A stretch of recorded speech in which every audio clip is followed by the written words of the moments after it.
So aloha mai kako. Welcome to ʻOnipaʻa, military occupation in Hawaii and Okinawa. My name is Kavanna, and I am the Hawaii Pacific Resources Librarian at the University of Hawaii West Oahu Library.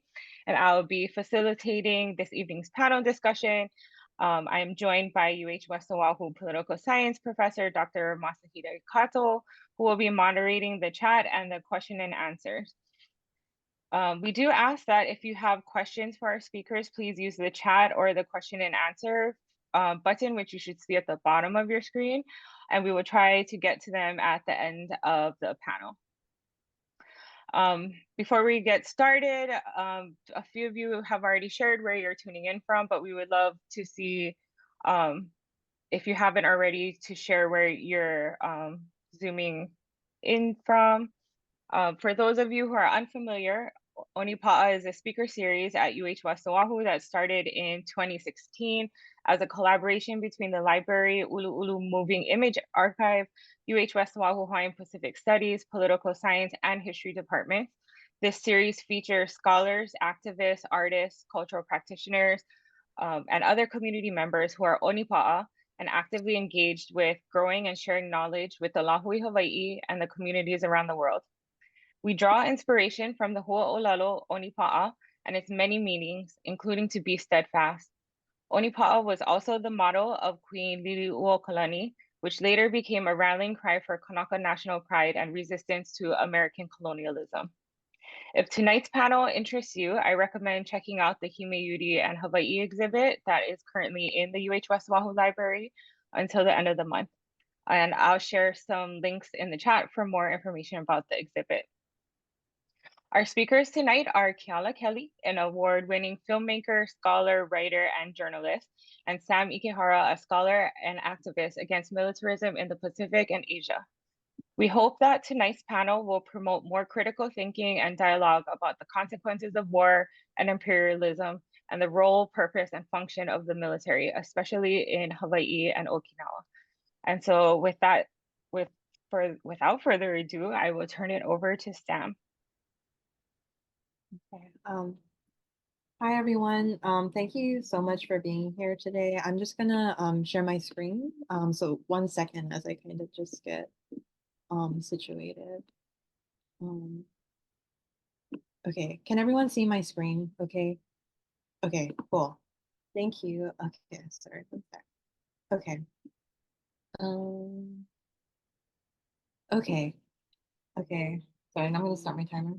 So yes, thank you so much, everyone, for making the time to be here today. I'm so honored to be a part of this conversation. On my father's side, I'm genealogically connected to a place in Okinawa called King, but this wasn't always something that I knew about myself or my family.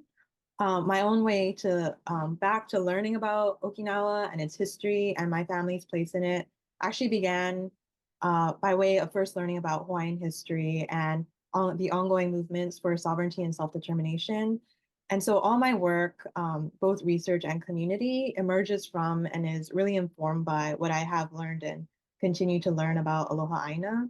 And so today's event is, and the topic of it is particularly really meaningful to me. So I know many of you in the audience, have a good understanding of U.S. military occupation of Okinawa, but I'm providing some broad strokes today, maybe for folks who are a little bit more unfamiliar. So yeah, thank you again. I'm really looking forward to this. So I wanted to, because this is about shared experiences between Hawaii and Okinawa, I wanted to first begin by acknowledging,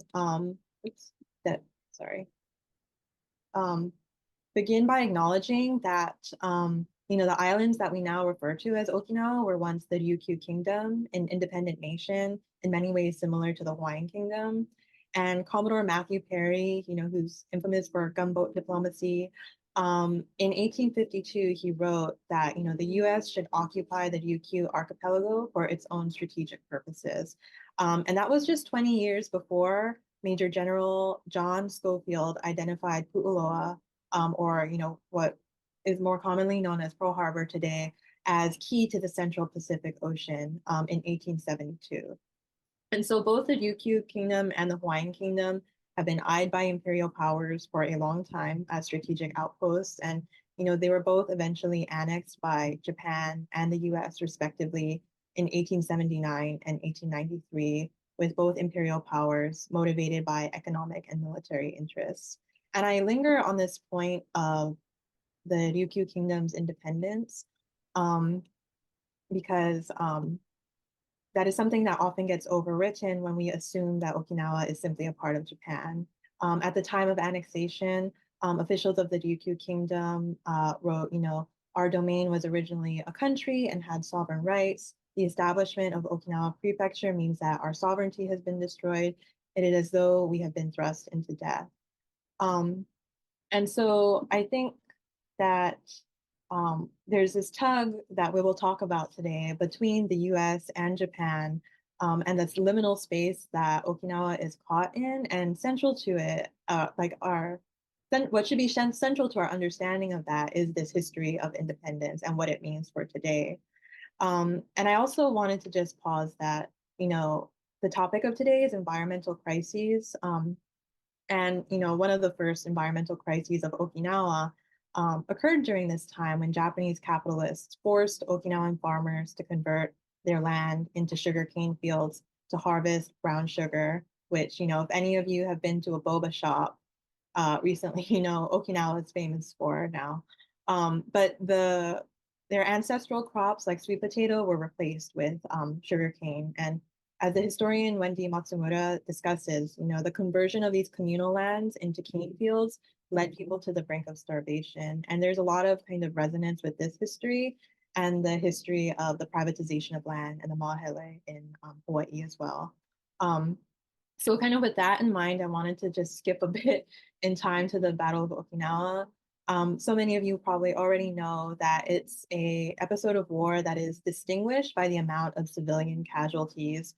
And it's estimated that a third of the civilian population was killed.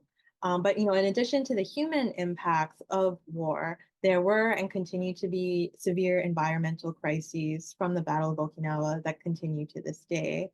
And so, entire towns and forests were leveled, fertile agricultural lands were turned barren, vast amounts of land were littered with toxic chemicals and, hydrogen cyanide, TNT, unexploded ordinances. And, people in Hawaii, we know intimately that unexploded ordinances are, the relics of war that persist war into our everyday lives today. And just like here in Okinawa too, unexploded ordinances continue to this day to negatively impact surrounding communities.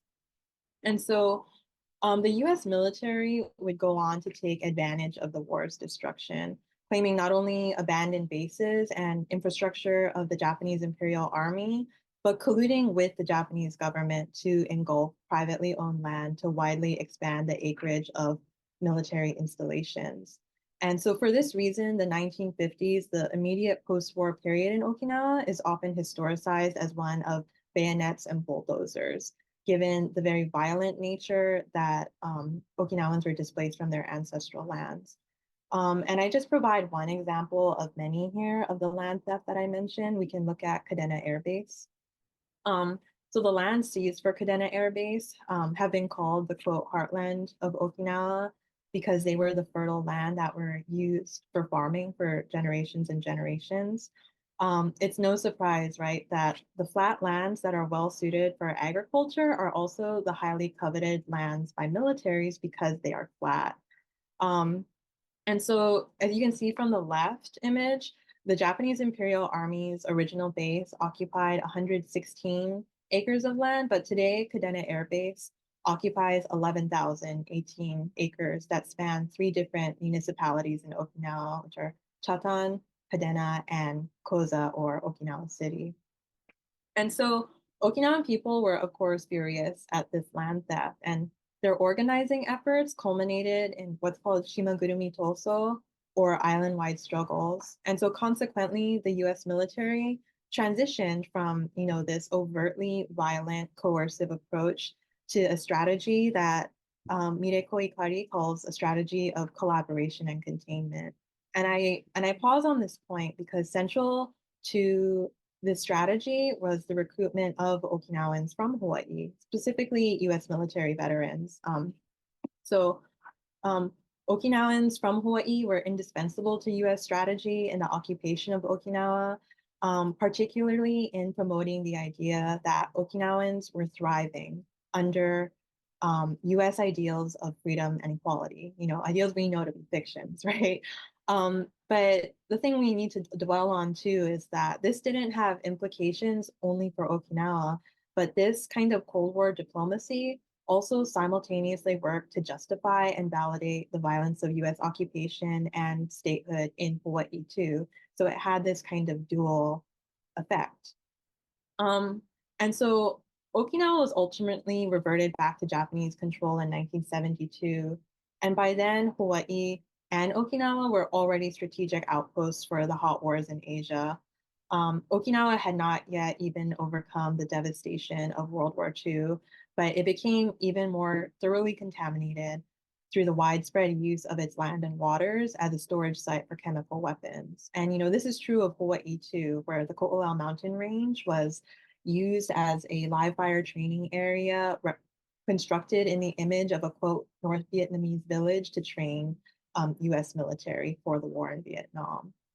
Um, and so it was during this time that this US military storage of chemical weapons on Okinawa was brought to light. It was initially kept secret from the community because, of course,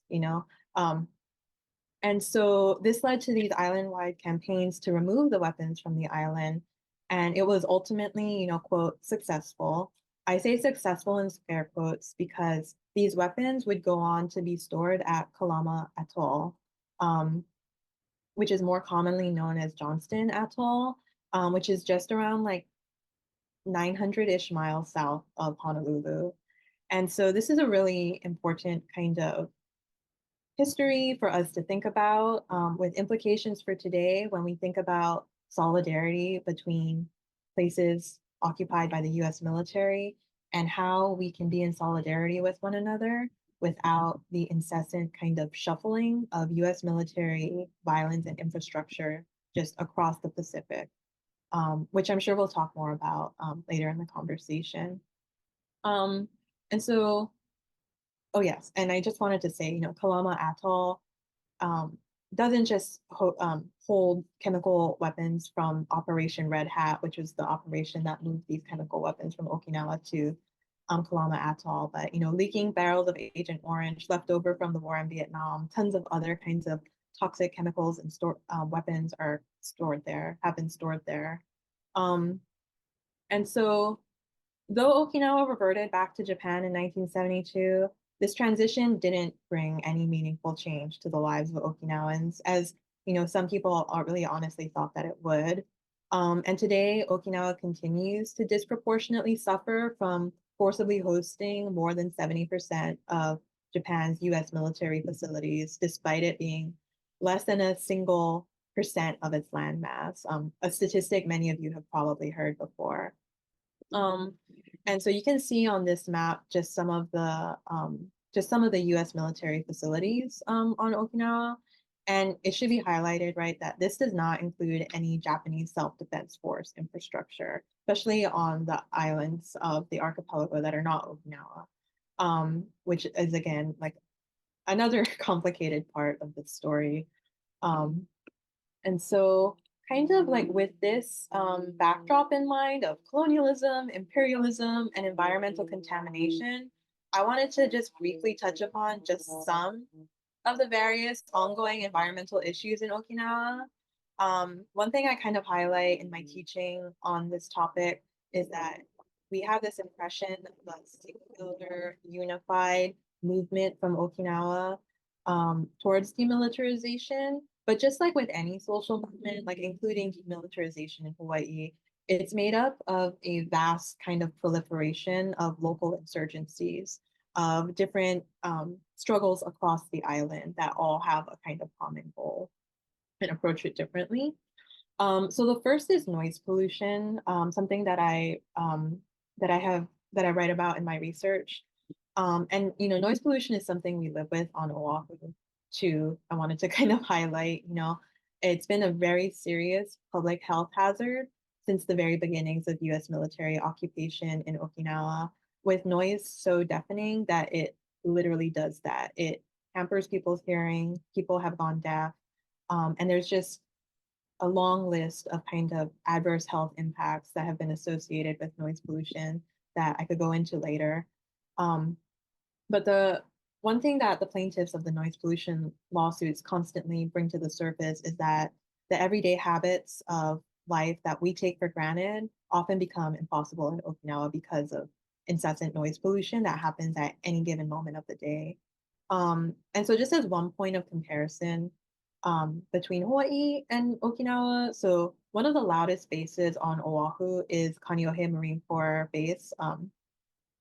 And that base is, as many of you know, on an eastern bay of Oahu, and it has one runway of 7,771 feet. By comparison, Kadena Air Base, which is centrally located right in the middle of Okinawa, has two runways, both are 12,000 feet. 12,000 feet. And so just from this comparison, it does not include Futenma, it does not include any other bases, right? We kind of get a sense of just like the unthinkable scale of the bases in Okinawa. Um, but just really quickly on noise pollution, there have been, oopsies, multiple large lawsuits filed since the very first one in 1982. And in each trial, the plaintiffs are made up of ordinary people who testify to how violently their everyday lives are disruptive, and the various negative health impacts that they suffer from related to the noise. Um, and one thing that kind of gets at important crux of this conversation is the objectives of these trials, right? Oops, sorry. Okay. So the objectives of these trials, for the lawsuit filed in 2022, it's a ban on night and early morning flights at Kadena Air Base and compensation for damages caused by the roar of the aircrafts. And these are the exact same demands from the 1982 trial. And so we might ask, like, why have they not changed at all, right? Well, the Japanese government repeatedly insists that the country is not in a position to be able to regulate US military aircrafts, or that the US military actions are beyond the jurisdiction of the Japanese state. Um, and so it lands in that liminal space yet again, where there's this shifting sense of blame between US and Japan over who needs to be held accountable for these harms. And so plaintiffs have been financially compensated with each trial, as you may have seen on the previous slide. But one thing that the plaintiffs make really clear in their testimonies is that, what the noise takes away from them is their life and their health. And that is nothing that can be recovered through money. And that they don't sell life and health for money. And that it's about something bigger than that. And it's about what it means to live and what kind of future they are entrusting to future generations. Um, and so noise pollution itself is not the sole kind of form of aerial violence that people suffer from in Okinawa, as aircrafts have crashed into neighborhoods, and at sea, random objects fall into neighborhoods. Window panes have fallen off of helicopters and onto school playgrounds. Various kind of schools and daycares in Okinawa have nets that are on open air areas in hopes of catching something before it hits a child. Um, and so in addition to this kind of ongoing issue of noise pollution, I wanted to touch upon just two more things. Um, so central to environmental violence in Okinawa is also violence against women. And so just like so many other places subject to colonialism and imperialism, Okinawa as a place has been gendered, it's been sexualized, it's been feminized, and the language and logic of rape especially has been a primary metaphor through which many people have described the relationship between Okinawa, US, and Japan. But to reduce rape solely to the metaphorical, right, is like we can't do that because rape is an incredibly literal, material issue in Okinawan history and today, with countless instances of sexual violence and rape caused by military servicemen. And there's a long history of feminist activism that has responded to this crisis, most well-known being Okinawan women act against military violence. And I bring this up not only because it's just an important aspect of social and environmental crisis in Okinawa, but also because the crisis of construction at Henoko is rooted in this gendered violence, as the closure of Futenma Air Base was conceded in the wake of an incident in 1995 where 3 US Marines kidnapped and raped a 12-year-old girl. And so it should be noted that just in 1995 alone, this may be the most infamous kind of instance of violence against women, but it was just one of five, actually. And it was amidst this public outrage that the US and Japan announced the closure of Futenma, though many of us may know that it never actually closed, and that this was offset by the announcement of construction at Henoko. And Henoko and Oro Bay is an incredibly rich, biodiverse ecosystem. It's home to 5,800 species, hundreds of endangered species. And even now, in more recent years, new species continue to be, quote, discovered. I just say, quote, discovered, because, discovery is a very colonial kind of way to describe it. But the US and Japan eventually found, that segments of the designated site for the base are on soft ground. There's this very infamous and ridiculous quote from a US military official where he described the ground as soft as mayonnaise. Okay. And so they submitted a reversion to the original plan with additional kind of quote land improvement at an estimated cost of like $6.5 billion. But Okinawa's prefectural government rejected this plan and suspended this work. And so for decades now, organized protests and multiple lawsuits have halted the construction. But last September, the Japanese Supreme Court ordered Okinawa's governor, Denny Tamaki, to approve the central government's landfill plan. And it allowed the Land and Transport Ministry to order the work to resume, and it overrode his authority as governor. And so just last week, okay. So just last week, machines, they scooped up rock, they scooped up gravel, and they dumped them into the sea as part of this work, needed to reinforce the very, very soft seabed at the site planned for the base. And so while the governor, Tamaki, has appealed this order to the Supreme Court, under Japanese law, the construction can still go forward even as a court decision is pending. And so this is kind of where things are at. And so I know I'm almost out of time. And so the very last thing I wanted to mention is water contamination and forever chemicals. There have been countless spills of firefighting foams, fuel, other toxic substances that have contaminated waterways in Okinawa for decades now. One thing that has happened recently that I want to highlight are more efforts around forever chemicals, which include community blood testing. So just last year, an Okinawan group of activists and physicians known as the Liaison to Protect the Lives of Citizens Against PFAS Contamination, led community efforts to collect blood samples and analyze them. So 387 people got their blood tested. All of them live near US bases with a documented history of environmental contamination. And the results are not good. They confirm what everyone suspected already, which was devastating, of course. And so they tested for 3 different compounds of PFAS in Kinawan, King, and Chatan. And these are the results. I know it's kind of like, even with news about PFAS and Red Hill in Hawaii, it's kind of hard to interpret the results. And so one thing I would just point out about this is that the American kind of National Academy of like Sciences and Engineering has warned Americans that have much lower levels of PFAS in their blood to receive immediate medical attention. So that kind of puts things in perspective for us about just how high the presence of these kind of carcinogens are in Okinawan people's blood.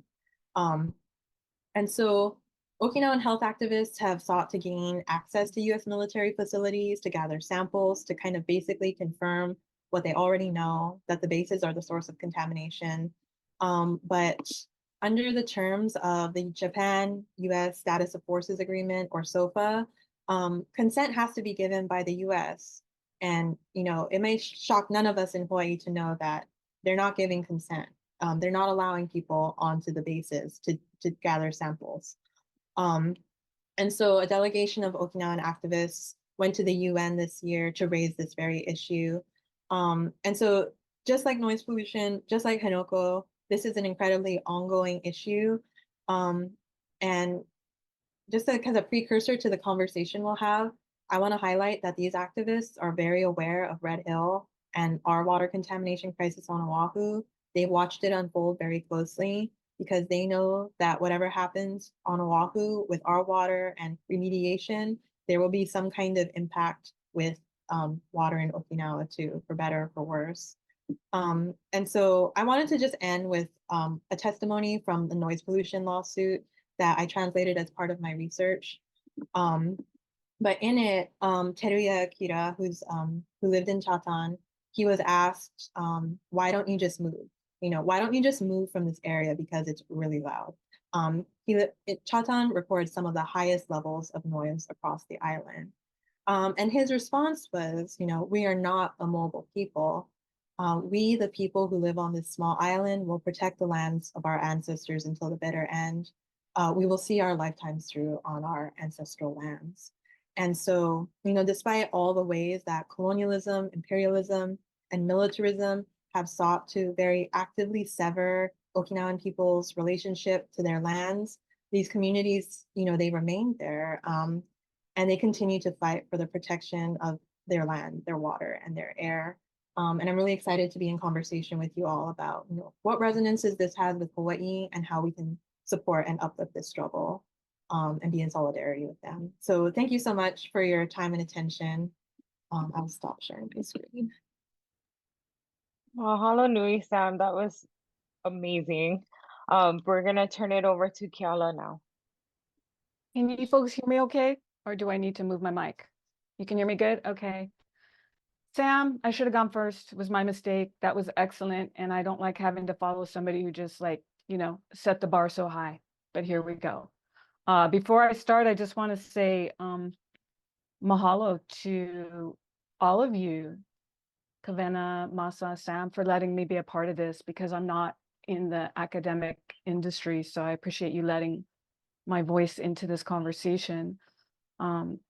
And also, I just have to comment on a couple of things that Sam said that just, made me go, oh yeah, I kept nodding my head, but the noise pollution, the destruction of our species, our endangered species, most of the bird species that went extinct last year were here in Hawaii. I would say specifically on Maui and Kauai. And we're this tiny place, and our species are the ones being killed by everything that's been done to this place, which begins with the militarism, with the military takeover of Hawaii. And also I would say, especially throughout the Pacific, the military is killing all of our whales and our dolphins and our mammals. It's destroying the ocean. It is the largest polluter on the globe is the American military. And so when we talk about climate change and we talk about environment, because of the way things have been divided up by state-sanctioned nonprofit industrial entities, people, they'll talk about climate change and they'll try to talk in this indigenous way, and nobody talks about the fact of the worst polluter in the history of human existence being the American effing military. And so when we talk about these things and we don't start there, I just feel like, it's happening all the time. People want to talk about climate change, but they don't really want to talk about the American empire, which is the perpetrator of most of the damage being done to the globe, either directly or indirectly. So I think it's, when you were talking about noise pollution, it's like my heart just it just felt gripped because I think about the whales, I think about what's happening, and it's the military doing it. And they can't seem to get enough of killing our lives and our livelihoods and our existence. The American military can't get enough of doing that. So I couldn't like step into whatever it is I'm going to read here because I myself don't have a beautiful visual presentation. I only have some pala. So, but I had to say something about that because it's just, we can't say enough about what the American militarism in the Pacific throughout the world is doing to us. So somebody give me a wave at me when I start, getting close to the end, because my little phone situation probably won't work out. Anyways, aloha everyone, aloha ahi ahi, aloha kako. It's great to be a part of this. And I'll just say a little bit about myself. I'm Kanaka Maoli from my mom's side. She's from South Kona. She was a Ho'okana Kealia girl. And she met my dad in the military. She went into the Air Force as soon as she graduated high school, because back then that was like the most that these Hawaiians from the sticks could hope for. And she was a straight A student at Kona Waina. And that was like, hey, this will be good for her. So I don't know how much of that has actually changed for our people. I know there are people in my family who have been in the military because, looking for opportunity, right? So she met my dad in the Air Force, and my dad was tall, handsome, redheaded Irish guy, total opposites. And then they got married and they had 9 of us, and all of us were born in California. And then my mom and my younger brothers and sisters moved back to Hawaii. They moved to Oahu, where my older sister already lived with her son by the time I was at UCLA. So it was like this exodus of my family. So I didn't move here till 24 years ago. And I've had quite a lot. I have a lot to say, I guess, because of the past 24 years. So I'm just going to read through some of my thoughts about what I've learned about this issue and all of the other connecting issues. And I apologize in advance. I think I know people get annoyed with me because it sounds like I'm always like dissing Hawaiians. I'm not. I love our people, and I want our people to be courageous and empowered. And part of that is being able to be self-reflective and acknowledge certain things going on in our own community that do the opposite of that. And I also want to apologize to the academics in here, including the 3 of you, because some of what I have to say is critical of academia. So I want to start off by saying the United States of America will never demilitarize or deoccupy 1 square mile, 1 square acre, 1 city block, 1 square inch of this aina unless the Hawaiian people demand it. That is just a fact. It has to come from us first. We have plenty allies here and abroad, but it has to come from us. And if we do not lead that, it will never happen. 131 years ago today, almost to the hour, Ambassador Stevens ordered U.S. Marines to land in Honolulu, and they walked through the streets of Honolulu. And the next day, Liliuokalani was forced to abdicate at gunpoint. American guns of war. The U.S. occupation began then. It was the beginning of what is actually the longest ongoing illegal occupation of a nation state. No other nation state has been illegally occupied as long as Hawaii. And it was the time of my great-grandparents, so this is not ancient history to anybody who's living. That's not ancient history. It was the first time the U.S. forcibly removed a leader of a nation state and installed its own puppet government. It was the very first time. Every military occupation, incursion, colonial takeover, fascist dictator installation since then, everything came after that. So there are a number of things I could talk about that are relevant to today, to what's going on today. And I guess I could probably talk about that in many, many different ways, but I'm going to try to just focus a little bit. I'll do my best. But one of the most important things to understand, and one of the most important things to continue to say, is that there is no treaty of annexation. People keep saying Hawaii was annexed in 1898. We were never annexed to the United States. There is no treaty of annexation. They cannot annex Hawaii any more than they can annex Canada without a treaty. All that happened was they began an occupation in 1898. They actually began it in 1893 and then formalized it through their own internal paperwork. But the Hawaiian people never wanted to be a part of America. They were very clear about that. So when we Hawaiians talk about the occupation of Hawaii, we're talking about that. We're not just saying there's some military occupying here. We're saying, like, look, under international law, which we can all see right now is in the shitter at the ICJ as South Africa is, trying to, is suing Israel. We can see what's happening with international law. We can see that it's always probably on the verge of being on the ropes, or it's always on the ropes. Certainly when the United States took unilateral control of the Hawaiian Kingdom, they just ignored international law, and they've been ignoring it ever since. None of us should be surprised by anything that the United States does, because look what it got away with here. So, today, it's 2024, 131 years later, there's 1 million settlers in Hawaii. And the Hawaiian people, Kanaka Maoli, are just like, we're just being disappeared. We're so marginalized, doesn't even, we're erased. We're being erased every day. And it's almost like, as a Hawaiian person, if I want to see a Hawaiian person, I got to call a Hawaiian person and say, hey, let's meet up. Because there's so many, everybody else here.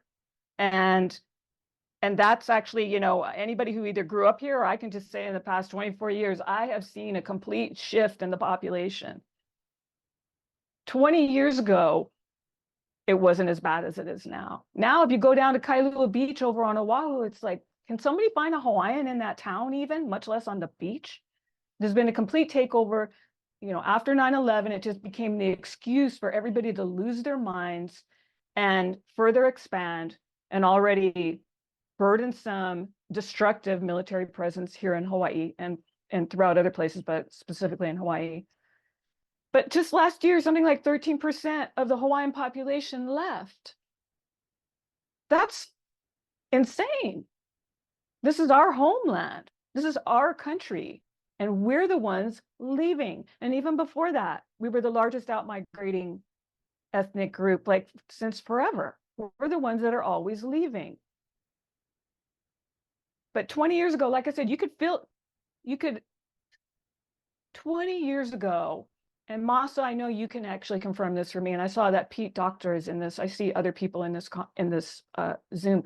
20 years ago, the movement, the sovereignty movement, was, you could feel it in the street. It was visceral. Hawaiians were speaking out all the time. You couldn't shut us up. We're on public access. We're having meetings. We're talking about the occupation and deoccupying. Hawaiian sovereignty was the topic. Now, the only time you see Hawaiians speaking out really is when something absolutely catastrophic happens, like Lahaina. Then you see a bunch of Hawaiians. And even at that, what happens then? Here's this place that's it's historically so important to us because it was the first capital of the Hawaiian Kingdom. And look what it's been turned into, like a fire tinderbox dust bowl, when it was this beautiful, fertile place. And then what happens? This terrible thing happens. And then the Hawaiians that you see show up are the academics, the state-sanctioned Hawaiians, the state-sanctioned nonprofit industrialists. You see them all kind of get in there and get jiggy with, excuse me, from a 1990s, using a word from the 1990s, getting jiggy, getting all, warm and fuzzy with Oprah Winfrey and Dwayne Johnson and, Jason Momoa. And it just isn't representing. It's the state's Hawaiians, is from what I can tell. So another terrible, there's Lahaina, and then there's Red Hill. This is another instructive horror show. an aquifer, a freshwater aquifer, one of the main freshwater aquifers for where the largest population in Hawaii is located, is destroyed by a fuel tank that belongs to the US Navy that was intentionally built on top of the aquifer. As World War II is happening and they were expanding. So ecocide and ethnocide go like this in Hawaii. And the US government, via the US military, knows exactly what it's doing every time it does it. And that is a perfect example. They knew for decades. I think all the way back to the 60s, they were saying, there's a leak. They had issues with that for decades. Oh, but you know what? They just couldn't get around to it. Boy, oh boy. And so this horrible thing happens. And then you see Hawaiians come out. And then what happens? Oh, it gets pushed into the courts. Some of the nonprofit guys are the ones, representing. So when this couple $1 billion comes for what will be a failed or even a fake cleanup, then some Hawaiians can get some of the crumbs from that table because, $100,000 is a year is a lot of crumbs in Hawaii. You can actually live okay. So this is what ends up happening at points where it should be total resistance, if not rioting, and shutting stuff down. And what happens is it just co-opted that quickly by very specific Hawaiians and cultural practitioners. And you could just, it's the same people every time now. So I have to say that because those are two events that personally broke my heart. Like my activist part of me, the part of me that's willing to rumble on all of it, just watches what's happening and says, I don't even know how to enter into that kind of a conversation and make a difference. I don't even know if there's room for me because I'm going to talk about ku'e and say we need to be shutting stuff down and not being polite and not going along with, any of what the state's talking about. But, we're not being felt, we're not being seen, we're not being, it's only in these moments and then it's very quickly it goes away. And that makes me, over the years, especially since the Mauna Kea protests, I've seen this managerial class of Hawaiians rise from the educated class of Hawaiians. They've become managers of Hawaiian resistance. And it's become a performance of culture, a performance of prayer, less about being a threat, any kind of political threat to the state or the institutions involved with whatever the issue is. And Mauna Kea is a perfect example. Here we had thousands of Hawaiians who came out, and the conversation never got past being about one telescope that hadn't been built yet. It never went past that. It stayed all about that. It never became about deoccupying the entire Mauna. And it's not like there weren't Hawaiians there who wanted to have that conversation. It's because certain Hawaiians just take over. And the rest of us have been too nice about that. And I think it's super important to bring that into this kind of a conversation because our demilitarization movement in Hawaii has failed. It's failed miserably. And as somebody who was a part of it when there was one, I can say that. As somebody who was there in 2014 to light a fire to stop the desecration of the TMT on Mauna Kea, I can say these things because I was personally involved and I've witnessed it. And I've seen how things get co-opted. And it's always by this managerial class of elite Hawaiians and whoever's empowering them. Bringing up Mauna Kea, I have to say this, and I know I'm going to run out of time in like 5 or 6 minutes. It's important to bring Mauna Kea into this conversation because even though people don't think it has anything to do with militarism, it absolutely does. Things happening up there have military applications or they wouldn't be up there. And Lockheed Martin is up there. They're an internal organ of the military industry. And they have a telescope on Mauna Kea. And what's at the base of Mauna Kea? Poʻakuloa, the largest live fire training area outside of the continental US. the United States has a vested interest in making sure that nothing ever gets past a certain point. Hawaiians, thousands of Hawaiians can show up. Instead of being radicalized by the kumu who are there, they get kind of just, it goes into this one kind of cultural pocket, and then it's almost completely depoliticized. And now today you have actual people who are thought of as kia'i working to preserve, the university and the state's occupation of Hawaii. That's crown and government land up there. Hawaiian people never ceded nothing. It is taken and occupied and destroyed. Everything in Hawaii is done to that way. And the astronomy industry is not an innocent or clean industry. It's filthy.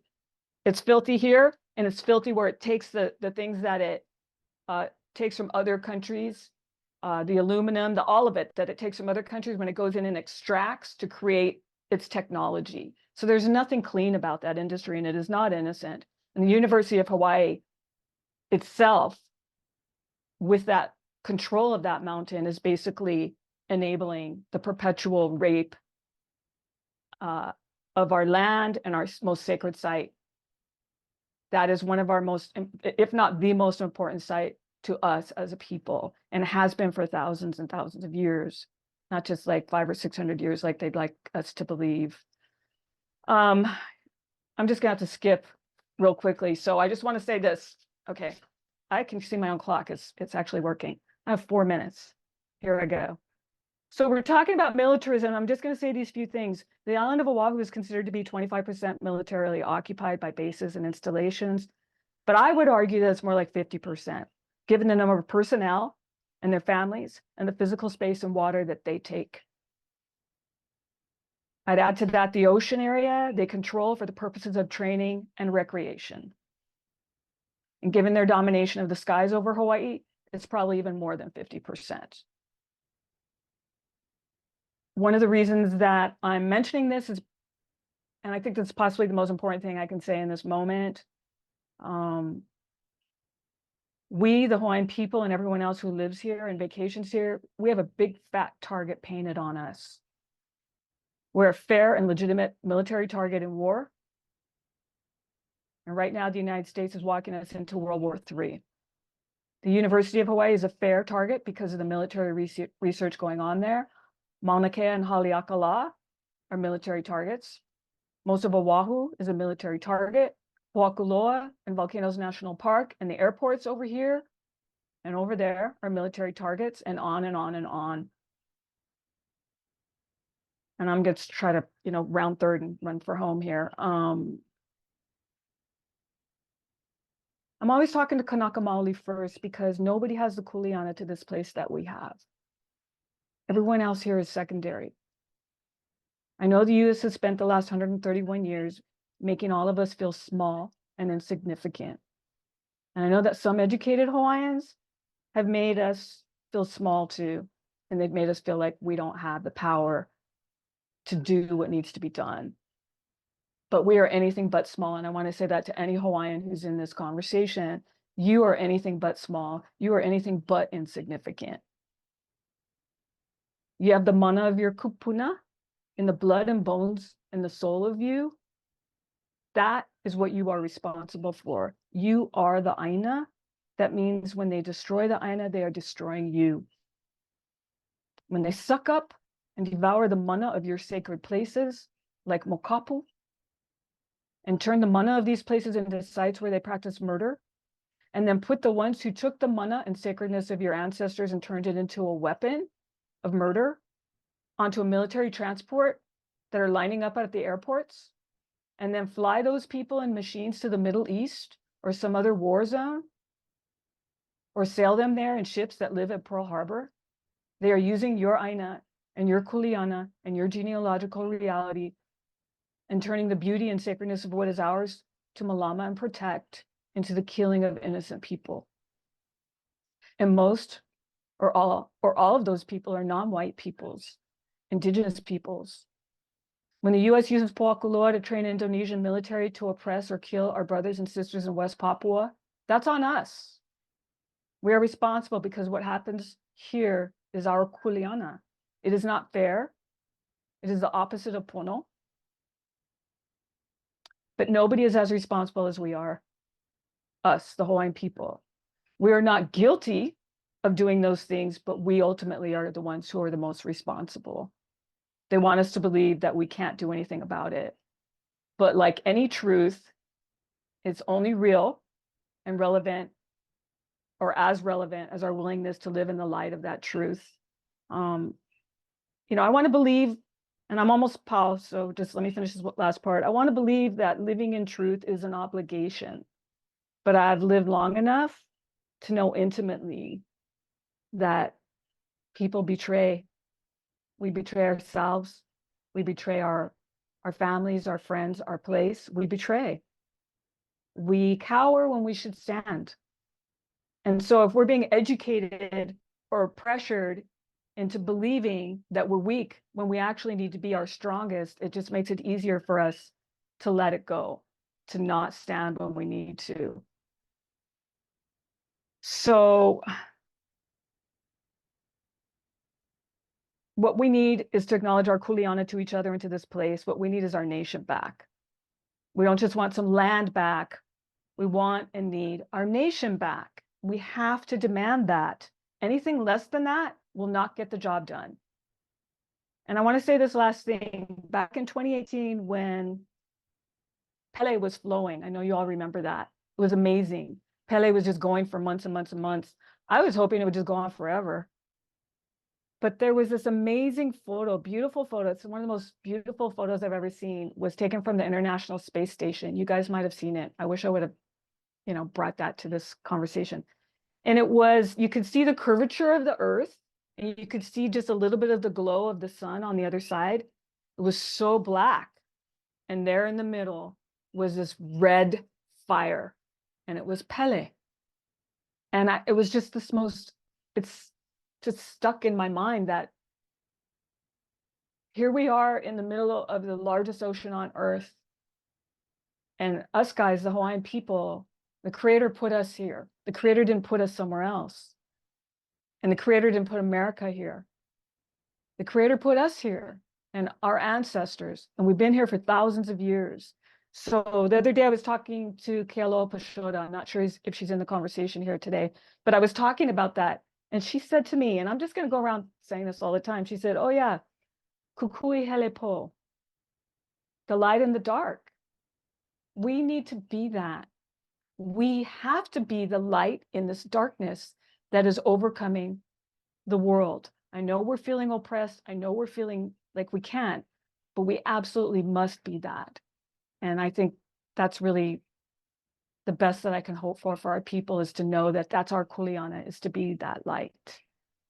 And that means ku'e, ku'e, ku'e, ku'e. Anyways, mahalo nui. I'm Pao. Mahalo nui Kiala. That was inspiring, and I hope that inspired some of the younger Kanaka in this conversation. Masahide, I will turn it over to you for a question. You're muted.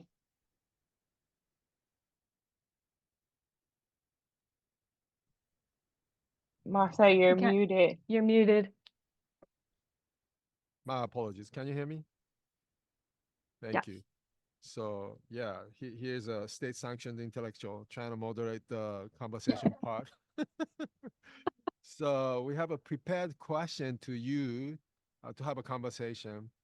The first one is, what are the moral, spiritual, and cultural consequences of not dismantling the U.S. military in Hawaii and not dismantling the U.S. and Japan's military in Okinawa? To paraphrase it, what is the future of Hawaii without Hawaiian resistance?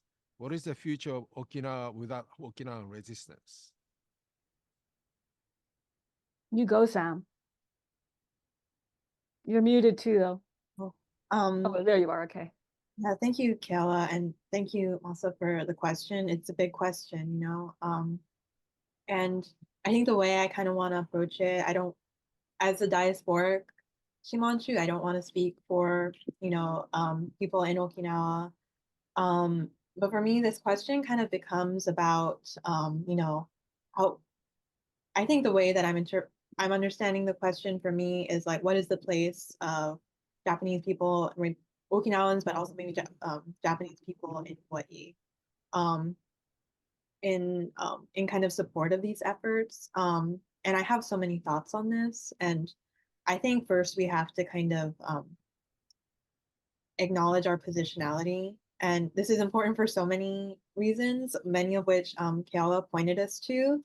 But one particularly historical reason why it's important is it's precisely our position as diasporic Shimanchu that the US military actively exploited to facilitate their occupation of Okinawa. Okinawans from Hawaii, like I mentioned, they were central to US military propaganda in the post-war era. I know this so intimately because my grandfather existed as part of this complex network of power. He went on a Cold War diplomacy visit to Okinawa, selected by the US military to do so. And so when I say like we think about our positionality, it's not just about like, our positionality as diasporic Okinawans in Hawaii, but I think that question, but I approach that question too, also as like my grandfather's granddaughter. He was so committed to bridging Hawaii and Okinawa. That was like one of the big kind of commitments of his life. And I could go on a really many story about this and all the complicated ways that Okinawan veterans were led to believe that, the US represented a new path forward for Okinawans that wasn't weighed down by centuries of Japanese racism and imperialism and all that. But my point is that, Okinawans and Japanese people in Hawaii have a very specific and complicated history in Hawaii that we need to confront, as part of our kuleana or our sukubun to, the aina that we've grown up on. And also like what responsibility do we have, within the diaspora to our ancestral homelands too. And so, we have to be aware of what's happening in Okinawa. We have to respond to calls for action and lift up, the messages that radiate outwards from there. But something that I've thought a lot about during my time organizing, which admittedly is not really long compared to so many of people on this call, so many of whom I'm really honored to call my mentors. But we have to find that balance between not losing sight of what's happening in Okinawa, but also being attentive to and like active participants in movements for demilitarization, for deoccupation, for EA in Hawaii. And doing this not only because it's, like I mentioned, our kuleana or sukubun to this aina, but also because, like I mentioned in my presentation, whatever we kind of achieve, like in terms of victories, whatever kind of strategies we come up with, these absolutely have material impact on what's happening in Okinawa. And so I think to kind of get at that question that you brought, or like the depth of the question you brought up about the moral and the spiritual, I think it really is guided by us confronting as a community, but also maybe like on our individual levels too. Like what is the kuleana, not that we choose, but that has already chosen us, and how do we fulfill it? Yeah, I think you're right. I agree with Sam. I know she's speaking specifically about being Okinawan in Hawaii, or anybody being anything but Hawaiian in Hawaii. There's a responsibility. I believe it's hard for me as a Hawaiian or for any Hawaiian to say to a non-Hawaiian, hey, this is your, here, it's just kind of awkward. It's hard. We end up really just putting everything, I'll put everything in like, oh, it's the settlers. I'll just put everything in there because it just is easier. I think just as human beings, wherever we are in this world, we are the descendants of our ancestors, wherever we are. Wherever I am, I'm Hawaiian. Doesn't matter where I am. And so whatever I have in me in this life that comes through me because of my ancestry, that's a way of being and thinking and feeling no matter where I am. But, talking about demilitarizing Hawaii, like in Italy, would sound weird. Here in Hawaii is exactly the thing we should be talking about. I mean, just even identifying as Hawaiian is all complicated. And So I always just kind of just go for like, it's your genealogy, it's your ancestry, you know, the consequences, the spiritual, moral consequences for me as a Hawaiian person. I understand it all to overlap with the politics. It overlaps with all these things go together as a Hawaiian person. It's when they make us pull it apart that we lose our way. Like, no, Hawaiians always held it together. They always held the political and the spiritual and the culture and the historical in the same frame in terms of how we governed ourselves and how we lived here. It was all together. It wasn't just like, you know, you go do the culture thing and come back to me with the political thing. It all stayed together. So I think we need to get back to that, because by not doing what's our kuleana, which I'm saying is ours to do, which is to demand the deoccupation. You know, people think that, I often will have somebody say, well, how are you going to do that? They'll ask me these questions that I actually find irrelevant, because they're not questions meant to solve the problem. They're questions meant to shut me up from saying we got to solve the problem. This is not a complicated problem. We just went through 40 minutes of talking about the history of the US empire in Hawaii and in Okinawa, and they did this, this, and this. It's not, you know, that mysterious. Our material and economic discomfort, our environmental oppression and frustration with the occupations, the militarism, it's really clear what that is. So we should really just look at it for what it is and start to plan to take action against it, instead of trying to figure out how to accommodate it. Because if we keep accommodating the occupier, it's just 1,000% fact that if we keep accommodating it, it's just going to keep doing what it's doing. It's like, you know, a rapist is going to rape until you stop the rapist. It's a rape logic, actually. Colonization is the logic of rape. And what we have here is Hawaiians becoming the colonizers. Well, the success of colonization is when the colonized start doing the colonizing. You know, one of the state's favorite colonial tools is the university. It is the nonprofit industry. It just is a fact. They take our most intelligent and talented people and they pull them in these other places away from, let's solve this problem. We have to look at these things as all part of the problem, not separate, you know, whether it's Red Hill or Mauna Kea. These aren't separate things. It's all part of the same project. The American project is to, you know, divide us as it's destroying and eating alive our world and our culture and profiting from it, and we're disappearing. So the most important thing we can do is understand that the consequences of us not resisting aren't just about ourselves. It's not just about what happens to Hawaii, which is the first thing that I care about, but it's about what our silence does. It makes us complicit in what the American empire is doing to the entire world. It makes us complicit. It just, there's no way around it. If you're not calling it out and saying, hey, we need to be like at the university, you never see anybody writing any brown papers or even white papers on it. You don't see any organizing going on there. Somebody tell me what the capital F that is about. Does anybody even remember who Haunani K. Trask was? Like, people like to quote her and say, we are not American. But if she were alive, they probably wouldn't even like her, because she'd be saying, you need to organize and you need to fight. She was the one who always asked her students, freshmen, 18-year-olds, like, what's your kuleana? What is it your generation's going to do? And she would put it at them.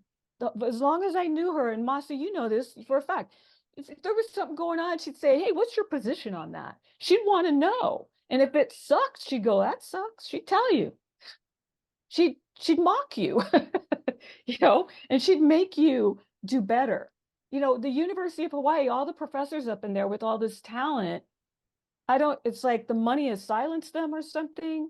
I guess if you pay someone a couple $100,000 a year or even $100,000 a year, they'll stop saying, hey, let's organize. They'll do the opposite. They'll tell Hawaiians, you don't have to protest against, you know, the TMT here. No, you don't really have to do that. Here, pass out a few pamphlets. Instead of like, the most obvious thing is to shut it down. You shut down the institution. That's the offending institution. That's like resistance 101. You go up to the mansion that the president lives at in Manoa, you TP his house, you mock him, you humiliate them, you do things, you get in the news, you say, hey, we don't want this occupation anymore. You know, and so by not doing that, to me, the consequences, the moral and the spiritual consequences aren't just like what happens to us.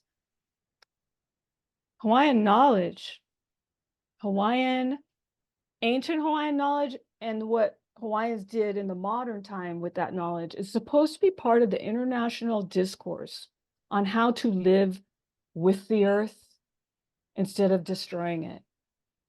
Our people knew how to live in this beautiful place without killing it. There were almost as many Hawaiians as there are people now. There was almost that many Hawaiians in Hawaii when Cook rolled in.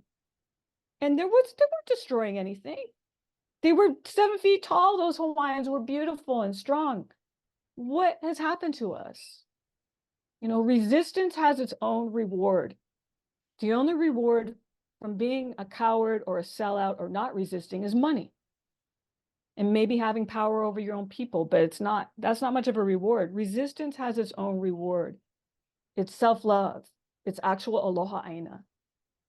And I don't know if Hawaiians even really think about aloha aina anymore. I really don't. It's such a hard time right now to be Hawaiian. So I don't want to be discouraging, but the consequences are what's happening to the rest of the world. We are intimately bound to every war the United States perpetrates, to every military thing happening in the world that has to do with the US military. Hawaiian people, we're tied to that.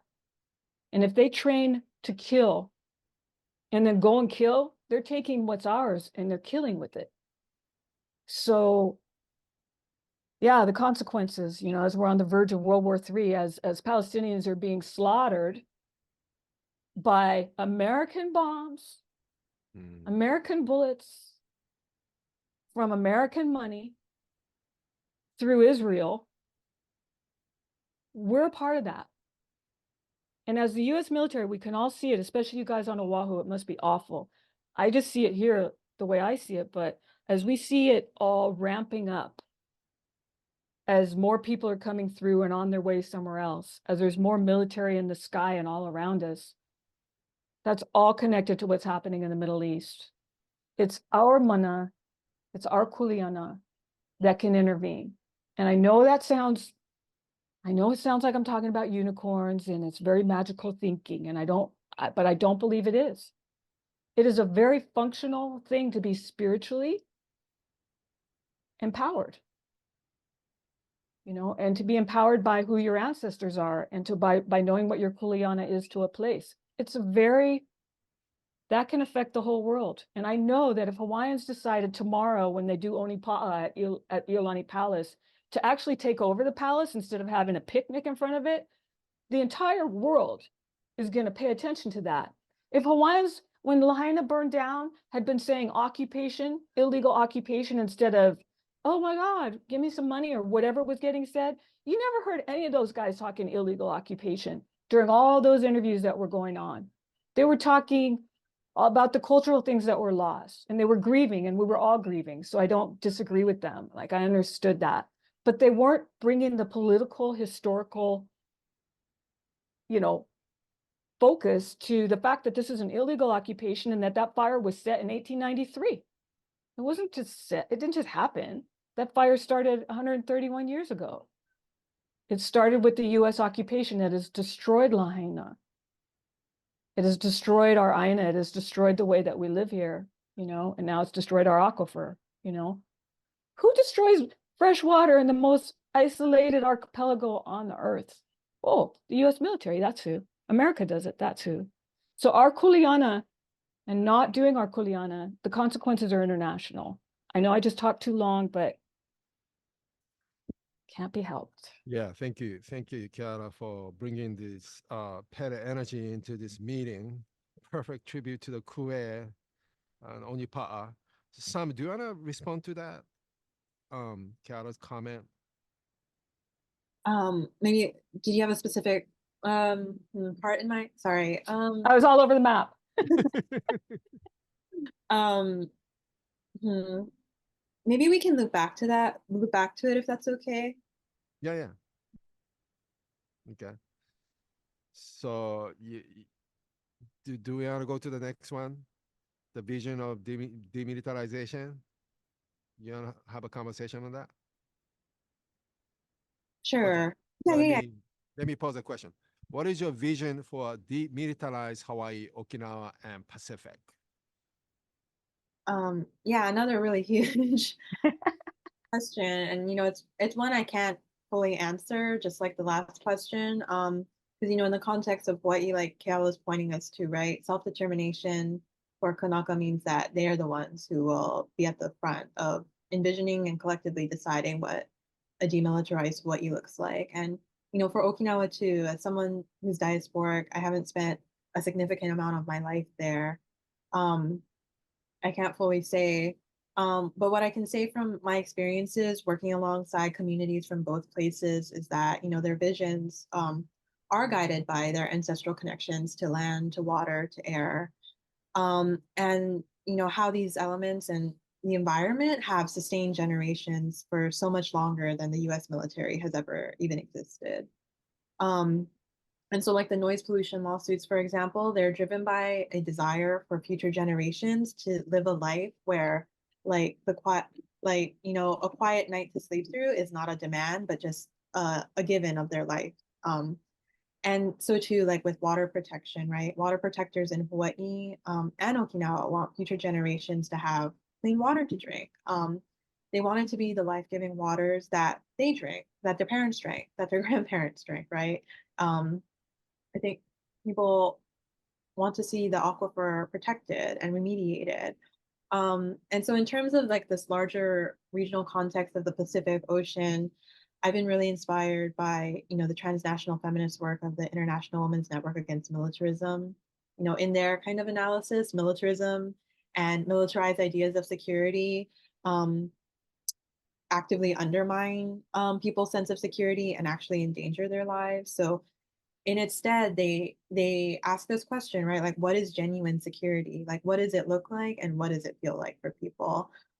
What do we actually need to feel secure in our lives? It's not thousands and thousands of acres being dedicated to war preparation, but it's clean water, right? Um, and so the question that they bring to the fore is like, how do we create a world that affirms and celebrates life and not the cultures of death that war and militarism are rooted in?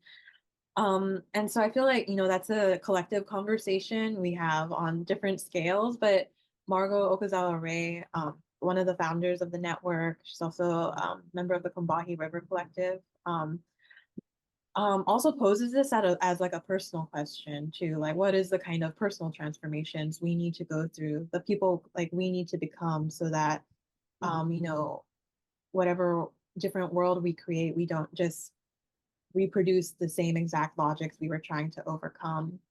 And so I think for me, maybe most immediately, like a vision of a demilitarized Pacific, I would hope that, even just like within my lifetime, I would hope that, when we think about our connections, what doesn't first come to mind is violence, and like the ways that we are forced into relation, bound by what Kiala was pointing us to, right? The US Indo-Pacific Command and all the ways that it forces us into these networks of violence and scarcity, thinking about, the Operation Red Hat and the moving of chemical weapons from Okinawa to Kalama Atoll, how fuel from Red Hill just went to Subic Bay or was en route to Subic Bay, but they've canceled their port entry, so there's something there to talk about too. Or like when U.S. Marines stationed in Okinawa get shuffled to Guam and Hawaii, and so there's all these very violent ways that we are connected as a region.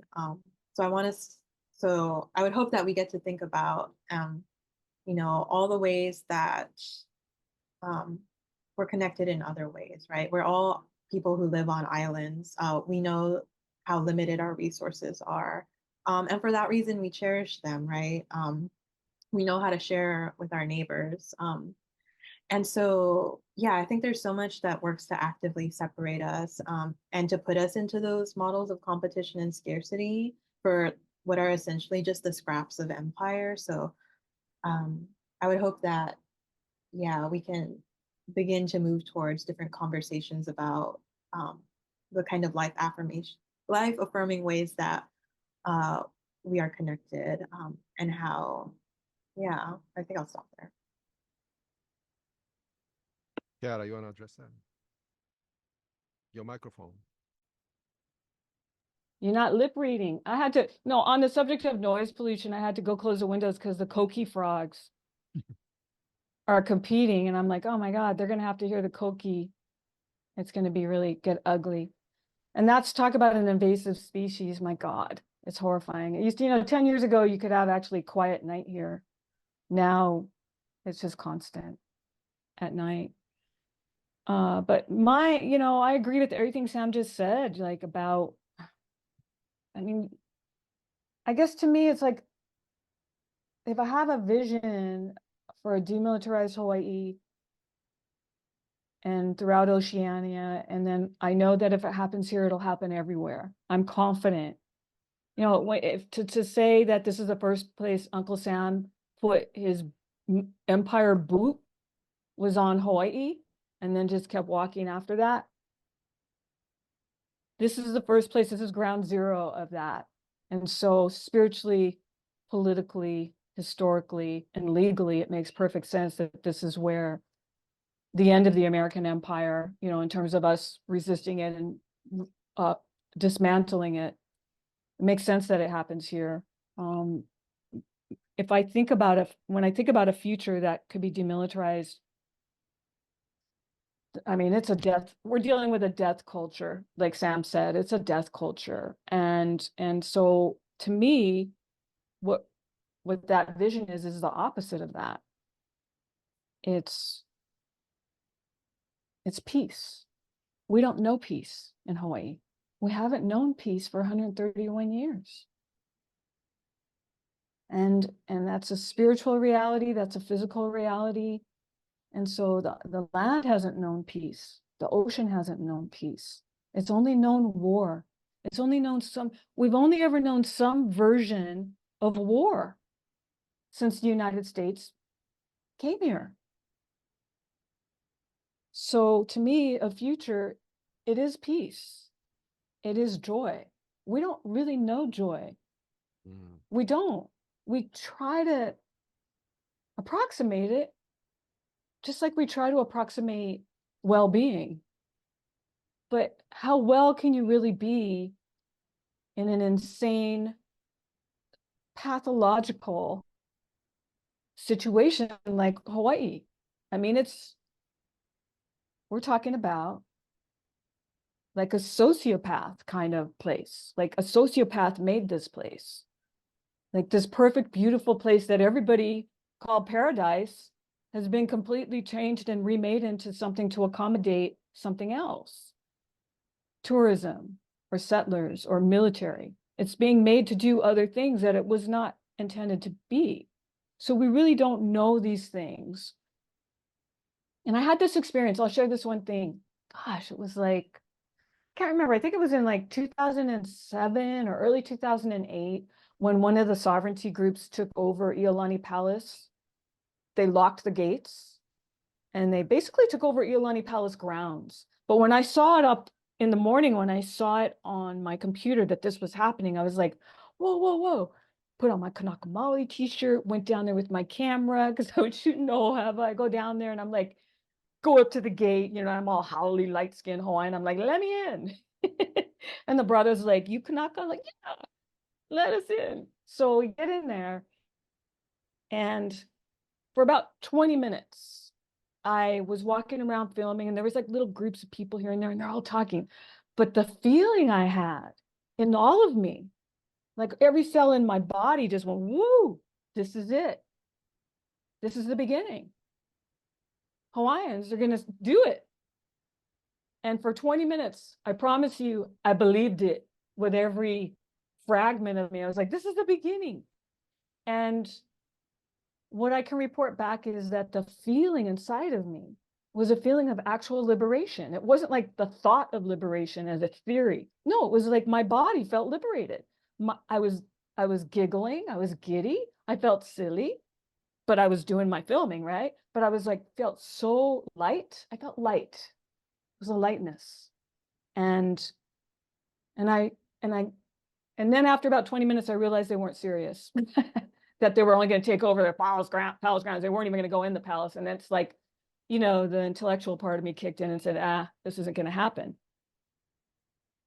But I had that 20 minutes, you see, of actual liberation. I had it. Other Hawaiians haven't even had that. And so I know, like inside of me, what we're missing. We're missing that. We don't get to have that experience of freedom, liberation, joy. It's a real thing. And so when I envision a demilitarized Hawaii, I'm envisioning a deoccupied Hawaii. What I'm envisioning is people feeling that, getting to have that feeling of this full, you know, and it wasn't, you know, it was interesting when I thought about it later. I was like, God, it didn't feel aggressive. It didn't feel like, yeah, we'll take you on, let's fight. You know, it had none of that. It was pure joy. And that's how I see a demilitarized and a deoccupied Hawaii. I think we can have that. I know we can have it. We just need to mean it long enough to sustain each other and to allow the international community of others who want to see peace in the world to support our cause. Now more than ever, that's possible because the entire world is looking at what the United States is doing and disagreeing with it. So now is a perfect time for us to assert our kuleana and our rights to be self-determining. Right now is a perfect time because everyone's going to look at us the same way they were all looking at us at Hawaii when the fire burned through Lahaina. We were on the international media's radar for 4 whole weeks. I saw it. So I know that people will support us if we actually, you know, demand our rights be acknowledged, you know. So yeah, I see it as joy, peace, laughter, and not aggressive at all.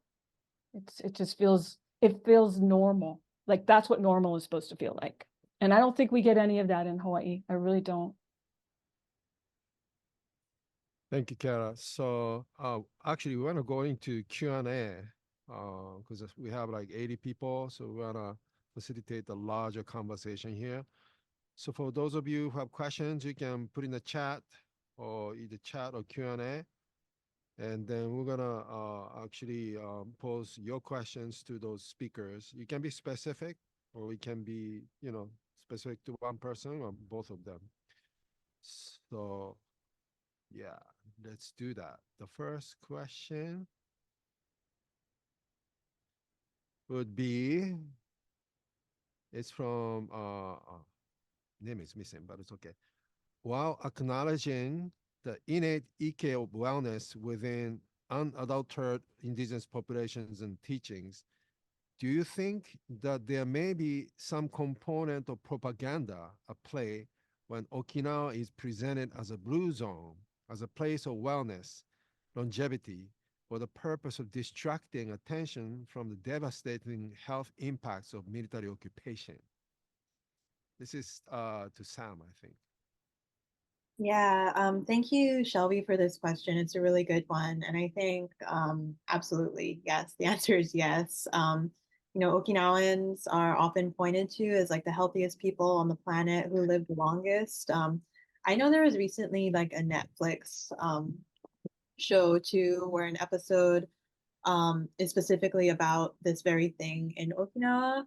And I think that that's absolutely like you pointed out in your question, it absolutely effaces the everyday ways that Okinawans are actively like subjected to violence and suffering and harm and death through US military occupation. One thing I usually talk about when I discuss these issues is that they amount to what Rob Nixon, he's a scholar, calls slow violence. It's a form of violence that's not spectacular. It's not well suited to photography or video. It's a kind of invisible form of violence, like water contamination, like noise pollution, that does not yield like visible wounds on the body.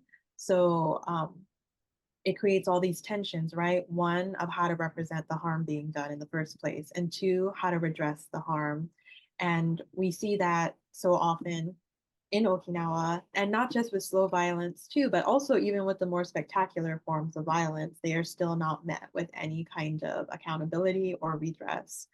Um, and I think that um, one thing that came to mind too with your question was when I visited the kind of office of the citizen group that is leading the noise pollution lawsuits, and I got to talk to some of the plaintiffs. One thing that really stuck with me is that so many multiple large lawsuits, they grow in such huge numbers with everyone, but they really have to believe that this is the last one.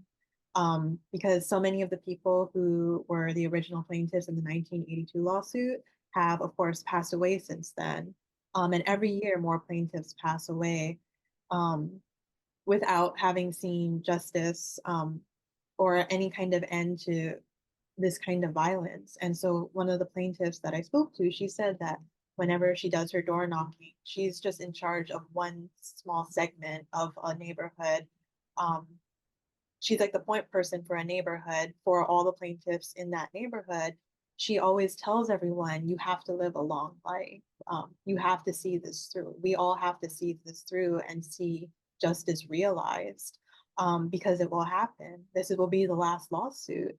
And that's her wish for people. I think when you ask this question about a vision for a demilitarization, at least for this one woman I spoke to, it is that a precise thing. It's like they just want to have to live. I mean, they just want to live the long life that we all think that they are living, um, you know, and that really just stuck with me so much, because Okinawa is a place that we already knows way too intimately all the kind of grief that comes with so many different forms of loss of sovereignty, loss of nationhood, and an immense loss of life that the Battle of Okinawa represents. And so I'll just stop there. But the short answer is yes, absolutely. It's a form of propaganda that effaces the very real material ways that Okinawan people are actively subjected to ongoing death because of US military occupation. All right, thank you. So next question is from Yuki Lin. She's asking, government is using fear to control. If we stand up and fight back, would we be risking our lives with violence? That's what people are afraid of.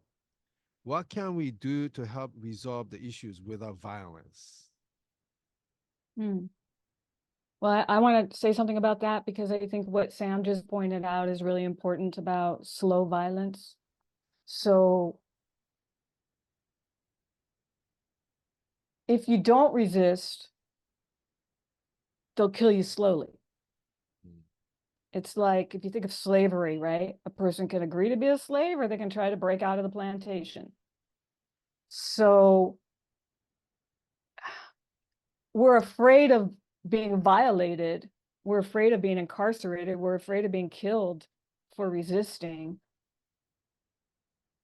But throughout history, no people have been able to free themselves from an occupying force without resistance and without whatever the cost of that is. So one of the problems I'm going to say this about the question, one of the problems I have with the question is it comes from a place of like, if I can't, in my answer, solve the problem of the fear that's being referenced, I'm not talking about the individual. I think this is like a really common concern. But if I can't come up with an answer to solve that, then, oh well, I can't control if somebody's going to go do violence. What I can say is that I'd like not to do violence. I can say that there are ways to resist that are peaceful, but have force. And the force I'm talking about is being an actual threat to the system, the systematic oppression of us in this place. So that comes from like well, I'm going to go shut down something that they're making money off of. I love it when Hawaiians shut down the ʻOnipaʻa, because you know what? That means that day, the state lost like $150,000 from tourists. And then it had to spend $150,000 to get all those cops up in there to make those Hawaiians feel afraid. And then maybe it's going to put some, cuffs on somebody, some plastic cuffs on them, and arrest them for trespassing on our palace grounds, right? There's a system. And so I'm all for like, do what you can, throw a wrench at it, make it cost them money, because obviously that's the only thing they care about is profit and power. So there are ways to resist that are not going to mean you're going to get gunned down, are not going to mean that you're going to get violated. In fact, some of it can be a lot of fun. I mean, it's a little scary. I can say October 7th, 2014. Unfortunately, October 7th means something else now to the world. But to me, it's always going to mean October 7th, 2014. It's always going to mean shutting down the TMT's groundbreaking ceremony, when Reverend Nakaka and his family were doing their desecration prayers to break the kapu for the TMT. And we shut it down. Not a lot of us, right? But it got shut down. But I can tell you this, 15 feet to my right was these big, giant gorilla kind Homeland Security guys. Homeland Security. Everybody was up there that day. They were hoping that some Hawaiians would be like, physically violent so they could drag us off to Guantanamo or something. It was quiet, it was peaceful, and those guys just had to stand back and watch. So there's the fear, I get it. I mean, I watch movies too. America's scary in the movies and in real life, but you do what you can do. You get up to the part where you can't go any farther. Not everybody wants to get arrested. Some people like getting arrested, or they'll do it, they'll volunteer for it. Look at all those kupuna at Mauna Kea. Kupuna volunteered to get arrested. So people will do that. So I don't really know that it's really, I understand the question, but I almost think it's just the wrong question in a way, because it's like going to the end of something without being in the process that gets you to the part where you're going to be afraid of being violated. There's so many other things you can do that are incredibly empowering and inspiring for people. And you always want to inspire people. You want to empower them and tell them, hey, I can do this. Watch me go and cost the state $300,000 today. Come on, help me do it. Think of ways. Shut down the University of Hawaii. Why not? Why not? Shut stuff down and be a threat. That's a nonviolent threat, but boy, do they not like it. I mean, look at what's happening. The US is bombing Yemen because they're costing people money. Because Yemen's like stopping ships from bringing stuff in. They're not killing anybody, but they're going in there and they're, militarily stopping shipping, right? You mess with American money and they're going to come and do something to you, but it's about money. So I say go at the heart of, the heart of the American empire is greed, Anyway, that's what I think. What do you think, Sam? Thanks. It's a really complicated question because I think, I think we've seen in so many recent years how the media and the state uses violence as a term to kind of mean violence against property, to mean violence against property, versus to kind of deflect from all the ways that the state itself is violent towards people, right? The state itself, facilitating water contamination, facilitating the kind of environmental destruction that we've been talking about. And so I think that it's a really complicated question when we think about who is actually the perpetrator of violence in these scenarios. And yeah, we need to think about who's the actual perpetrators of violence in these scenarios. But also I'm thinking in the context of Okinawa too, that like I kind of left off on my last answer, people in Okinawa have suffered so much loss, so much death, that one more life lost is too much, right? It's fundamentally just too much. There is a history of what the state would call violent resistance in Okinawa. It's kind of similar to the ways that Okinawa is propped up as like the healthiest, like, where people live to 100, they are the healthiest people on the planet. So too, there circulates this image of Okinawa as these peace-loving people. Um, Peace-loving people that doesn't get at the kind of nuance and complicated kind of dimensions of, what their demands for peace actually entail. Um, and whatnot. And so I think there is this way that that kind of global circulation of that really flattened image of what organized resistance looks like in Okinawa is often stands in as like the only image we see. But also, there is a history of like in Koza, for example, of anti-US military kind of um, resistance that was so kind of memorable, so kind of memorable, right? That they no longer call Koza Koza. It's called Okinawa City now, to kind of dememorialize that kind of resistance. And so I think, this question comes up because this question of violence, which again is such a complicated one, comes up because um, especially from the vantage point of Hawaiʻi, right? The kind of image we see of Okinawa that gets circulated is such an organized, unified, nonviolent movement. Um, Thousands and thousands of people, right? I was once in a kind of webinar space. Wait, this was pre-Zoom though, so it was like a real life space. To think that we did what we're doing now in real life, it's funny. Huh? And someone looked at the images and was like, I get movement envy looking at this. Like how do we get this kind of amount of people out in Hawaii?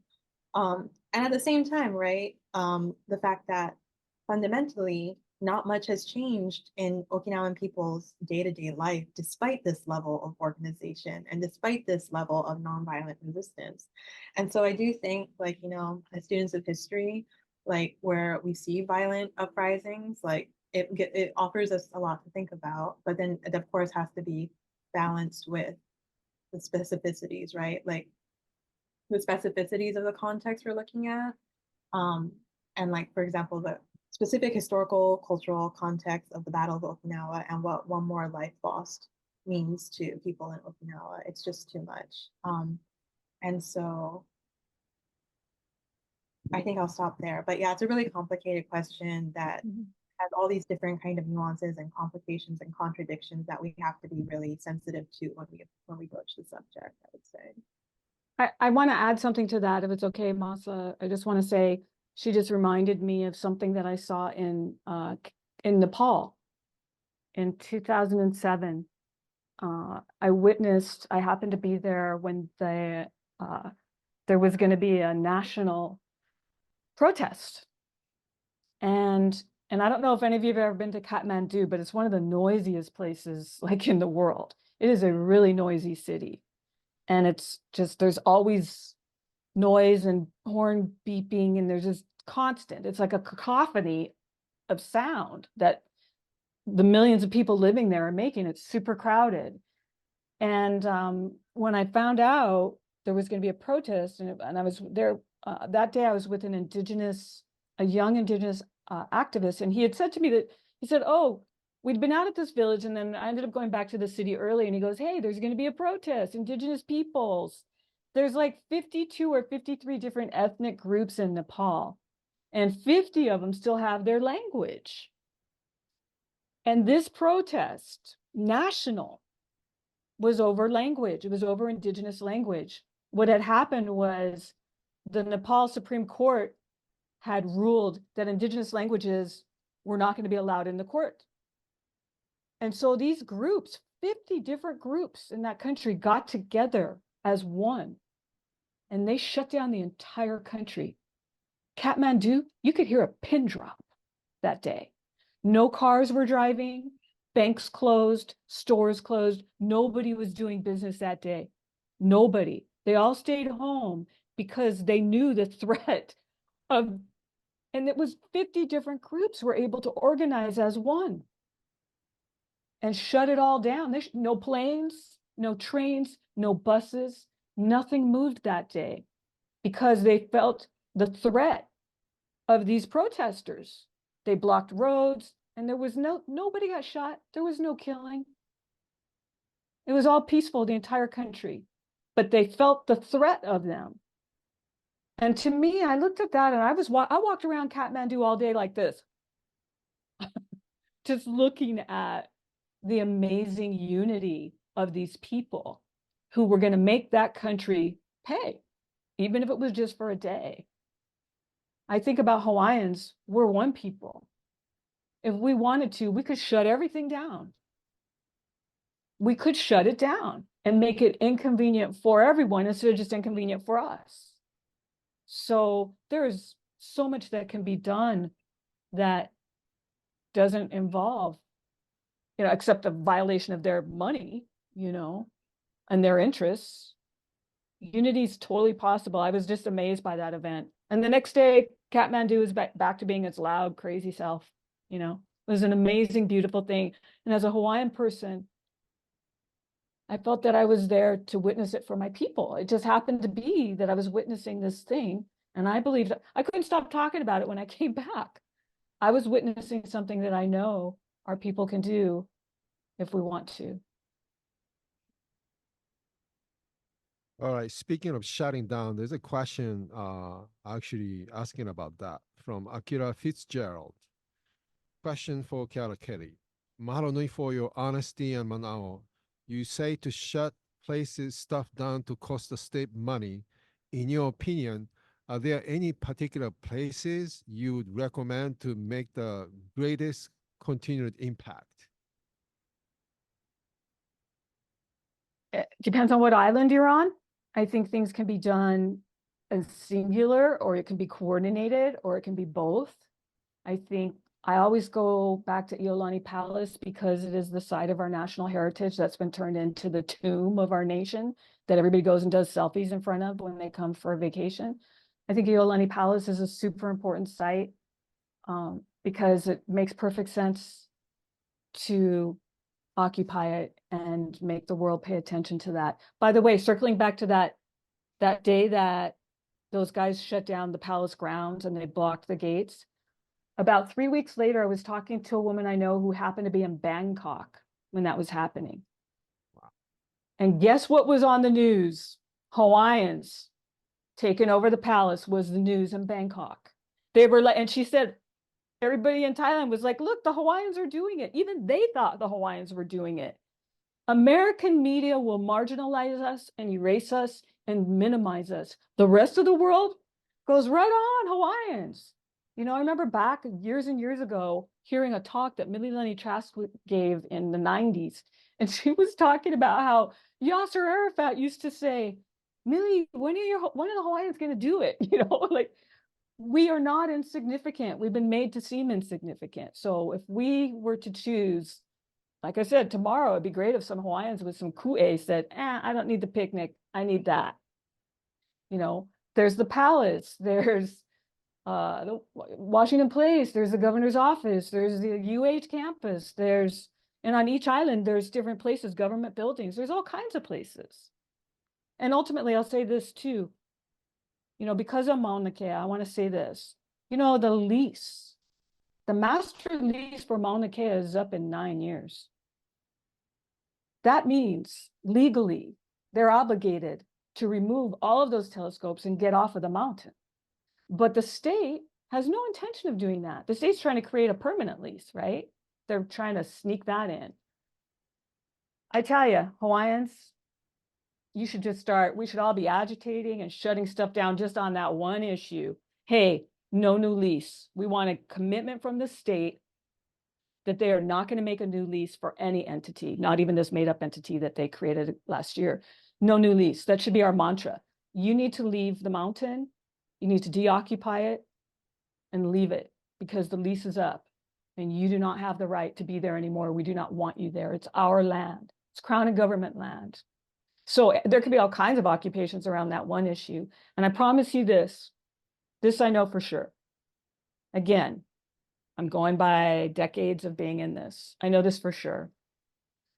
If the Hawaiian people did start resisting and occupying these places and really meant it and weren't being decorative, but we're serious, if any groups of us, when it comes to that lease, I tell you, 9 years from now, we could be witnessing the deoccupation of that mountain. I can imagine that. And I'm asking Hawaiians to imagine it. Because if we can deoccupy Mauna Kea, we can deoccupy Pohakuloa. And that's why they don't want us touching that mountain. Because they know we do the Mauna, we go for Pohakuloa. And they know it. Because once Hawaiians see that we can do it, then we'll just keep doing it. So there are many places. Choose a site. There's so many. There's so many places you can resist. Can I add something quickly to that? Yeah, I wanted to highlight too that in 2029, there are a number of US military leases that are expiring. And the US military is already working on kind of like the groundwork to renew those leases, work on environmental impact statements and all of that kind of stuff. There's so many leases that are expiring in Kahuku, Mapua, Pomo. Pohakuloa too, I think. Yeah. So, and in preparation for this too, the military released the Hawaii Military Land Use Master Plan, which is like a really you can access it online. It's a really invaluable resource. It shares like really prevalent info. Like for example, since 2002, there's been a 9% increase in how much land the U.S. military occupies till 2021.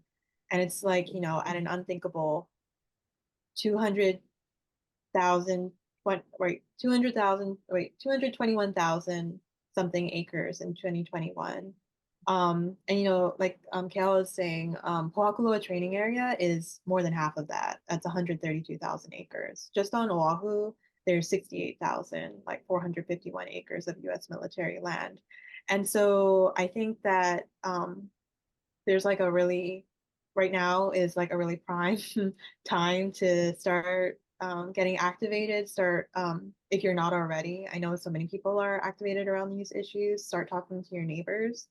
And I think that, you know, Red Hill set such a great kind of precedent for us, right? There was, unlike a lot of other issues that of militarism in Hawaii, there was generally a public consensus that water contamination is bad, right? Kind of like a no-brainer, right? And so I think building on the momentum of all the distrust that surrounds the Navy now, how they have proven themselves to be not forthcoming, non-transparent, basically liars, and not good stewards of the land. I know everyone in this call knew that already, probably, but you know, others may not have thought so, right? The propaganda machine is real.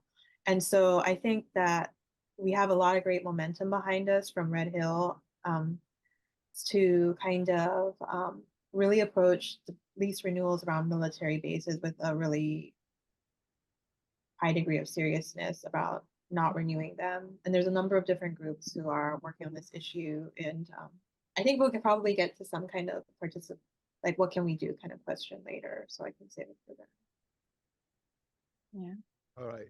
So Akira's other question, and also I want to combine Zoe Cialana's question.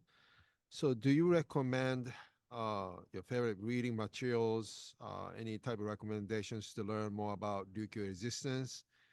And also to Kiara too, like what are the readings, materials, programs that you recommend looking into to learn more and get involved in? Learn more in what? What was the last part? Learn more and get involved in the movement, I guess. Right. Well, I don't know about there being much of a movement. I mean, you guys are on Oahu, so you've got different things going on there. I just know that it's just been. I want to tell these young Hawaiians. Whenever I talk with a young Hawaiian, and I see or hear their lack of like passion for, you know, what we're talking about. I'm really at a loss as to what to say. I'm sure you can read some books. Yeah, there's some, I'm sorry. Yeah, I'm not going to be excited about it. There's some good books written. There's some really good scholarship out there. I myself wrote a little book, which I sent to you guys, you know, a manifesto, just anything to just get people to shake it loose, shake it, get out of our stasis. and respond appropriately to the fact of our demise instead of like being all polite about it. I think we need to be a mob. I think we need to be unruly. I think we need to be impolite. I don't, so it's like, you can just look at any reading list of any of the Hawaiian professors. I mean, I can't, I'd say definitely watch Nohoheva if you haven't seen it, but that film's like 15 years old now. And tragically is the only Hawaiian made ku'e film of this century so far. I mean, in terms of like something that actually got out there and, made a ripple on the water for a while. And that, when I think about it, it's like, and it was hard to tie all those issues together in that film without any protagonists. But, there's not,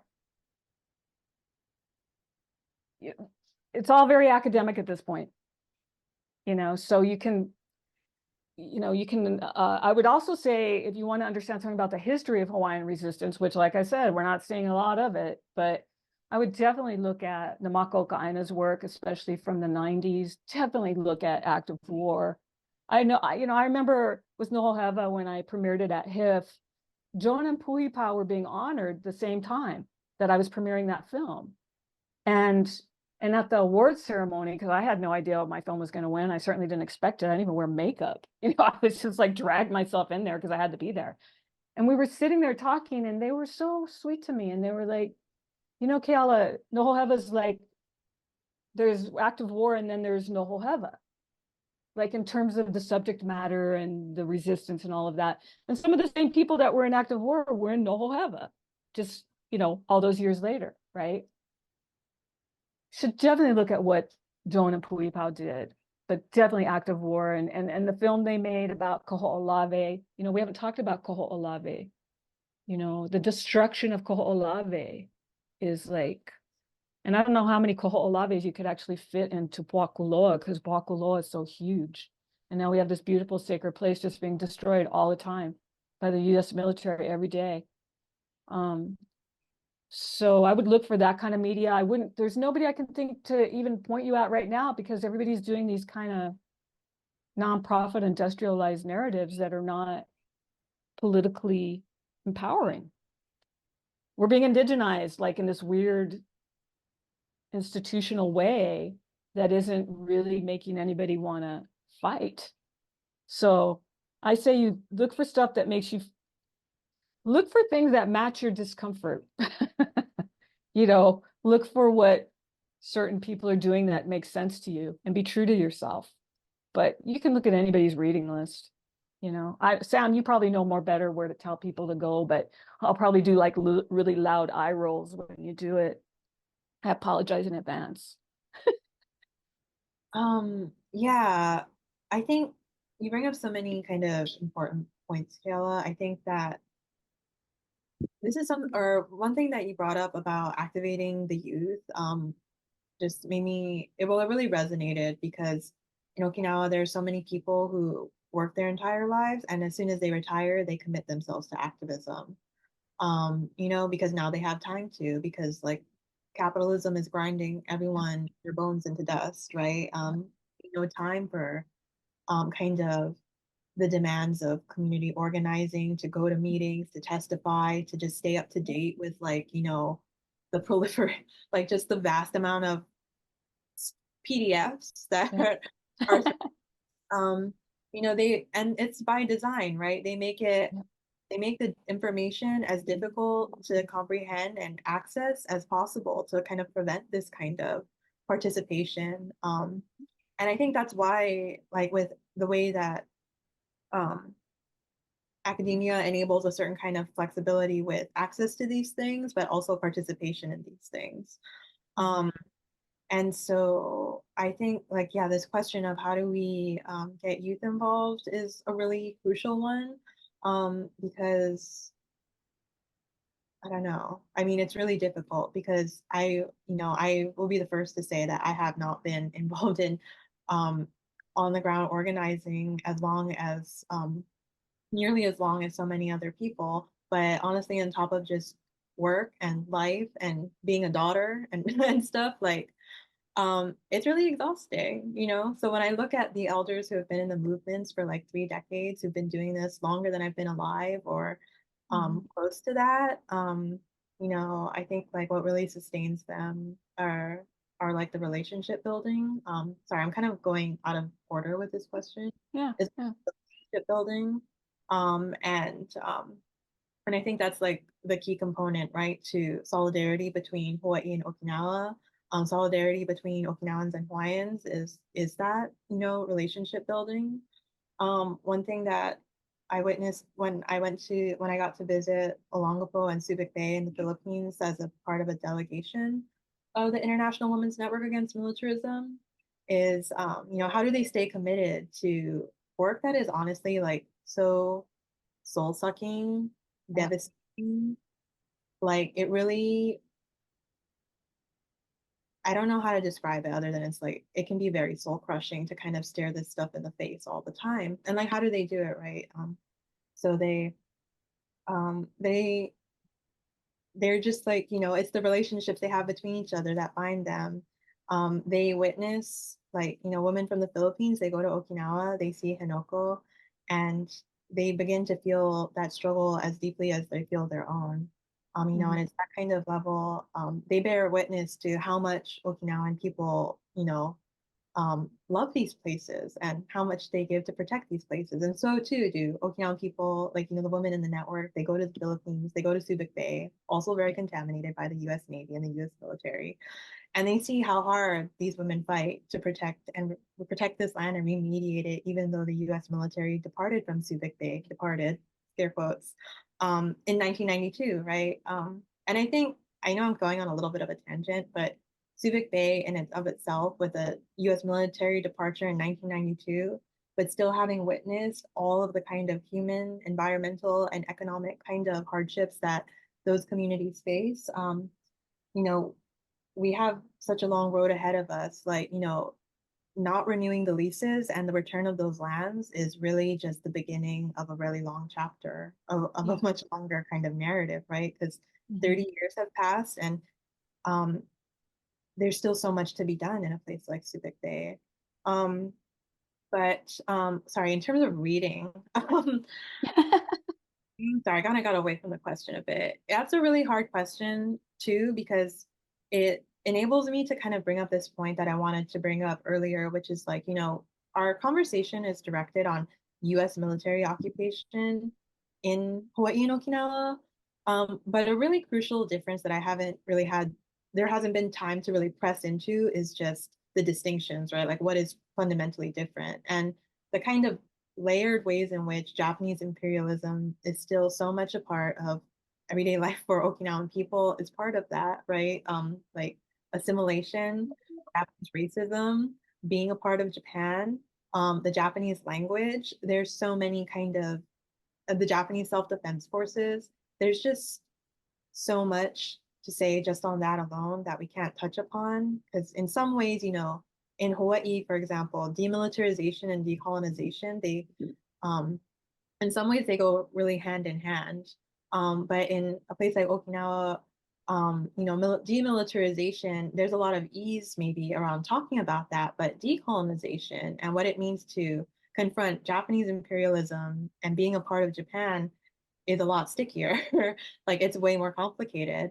And that's a conversation, and you know, for so many different reasons, not least of which, like, you know, Japanese people do participate in demilitarization movements in Okinawa.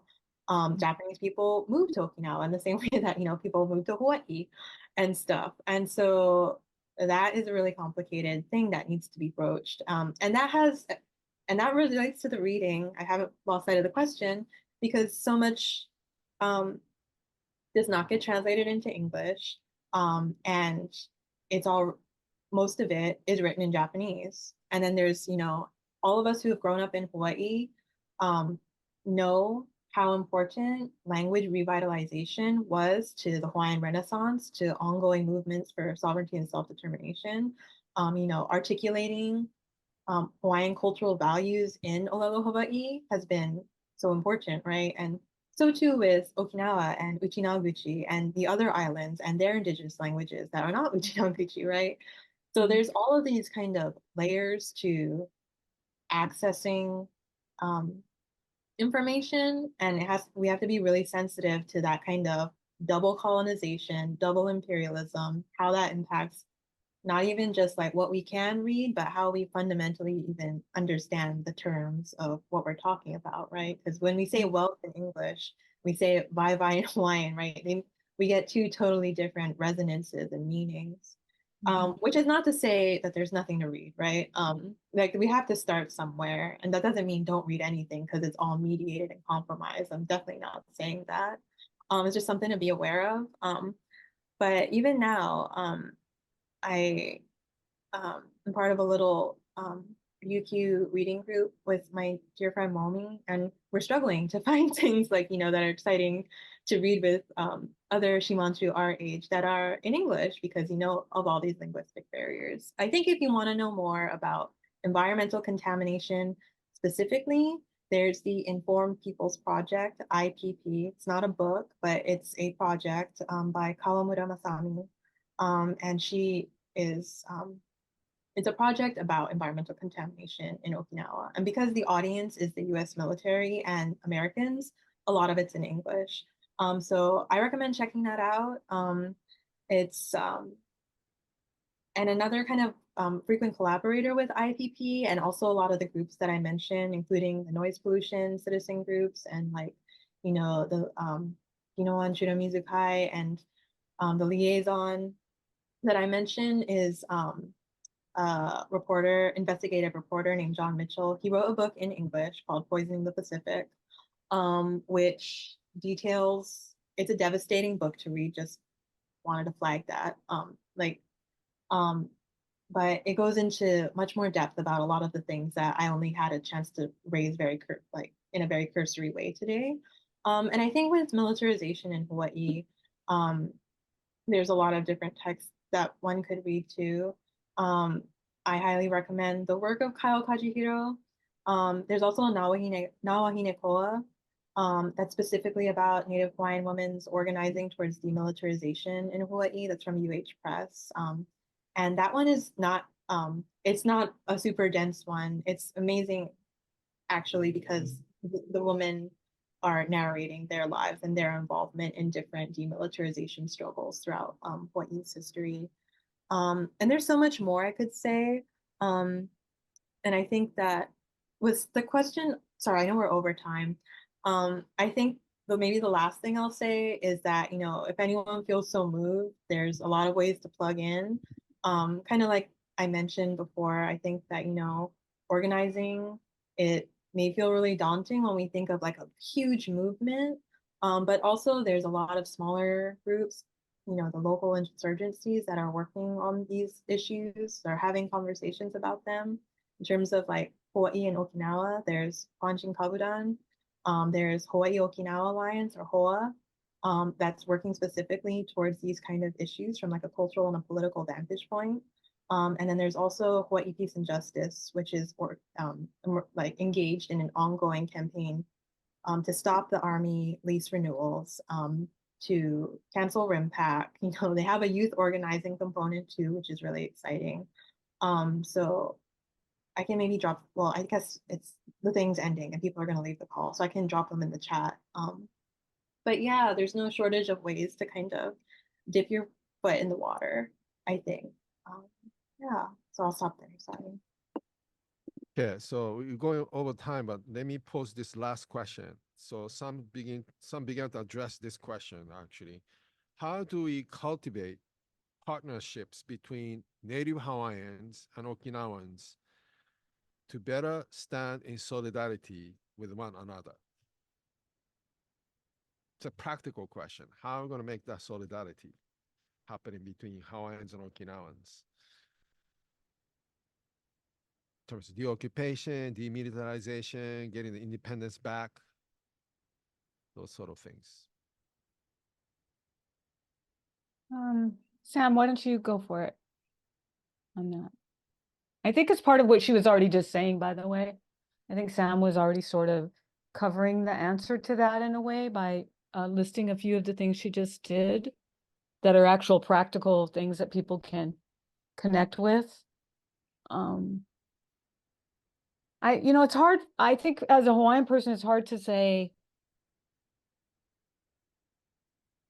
I see the Hawaiian sovereignty movement and it's on life support is the way I see it right now. So it's not easy for me to say, yeah, let's all be in solidarity. I mean, yeah, of course, we can as individuals be in solidarity. I'm in solidarity with the people of Palestine, but I'm not, I don't have like a direct connection there, right? So there's that kind of, willingness to be connected with people. I think it's very difficult to, there needs to be something functional. There needs to be a movement for people to connect with, not just a nonprofit here or a little group here. There needs to be an actual movement. And so to circle back to the other question that Sam was just answering, or we both were answering, that thing about, there's things you can read, there's people you can meet, but do something. As individuals, we can do things, you can reach in and do something. There's movements that become large, but they always start with 2 or 3 people. It always starts small. It never starts with 1,000 people. It starts with like 2 or 3 people going, I think we got to go do this thing. I wonder if I can get somebody to help. It starts like that. People need to listen to their na'au and be led by that part of them that says, I'm so offended by this or this or that, and I need to do something, and not like stuff that feeling down with toxic food or alcohol or drugs or or cigarettes or whatever it is we do to ourselves, so that we don't feel that feeling of like, I don't know what to do. Do something, pick something, go for it. You don't have to wait for some group. You don't have to be validated by, we're all intelligent people. We're carrying thousands of years of knowledge from our ancestors in us. Go for it. And you will meet people along the way that you connect with. Make a direct connection with Okinawan people. If you want to get directly involved, get directly involved. Look, Sam's right here. You can find these connections with people. They exist, but also break new ground. Just go with that thing inside of you, because it's telling you the truth, I believe. Sorry, I dropped out of the call for a second. My internet's bad. Well, I just solved the entire problem, Sam. So you just missed the whole thing. Oh no. We just came up with the answer to the end of Empire. But go ahead, go for it. Just like, just talking to your neighbors, talking to your family and your friends about these kinds of things, that's organizing too, because I know when I first wanted to get involved in activism and organizing, I felt really intimidated. I'm like, I don't know any, I have to read like 50 books first. I have to like do all these things first. And none of that's true, right? You can just come as you and everyone here already has a way in which they are already critical thinkers and analyzers and readers of our world. And yeah, I think I just wanted to say, like, yeah, organize, like if you're just talking to your friends about these kinds of things, or your neighbors or your mom or your dad or your whoever, you're already organizing and be a part of it.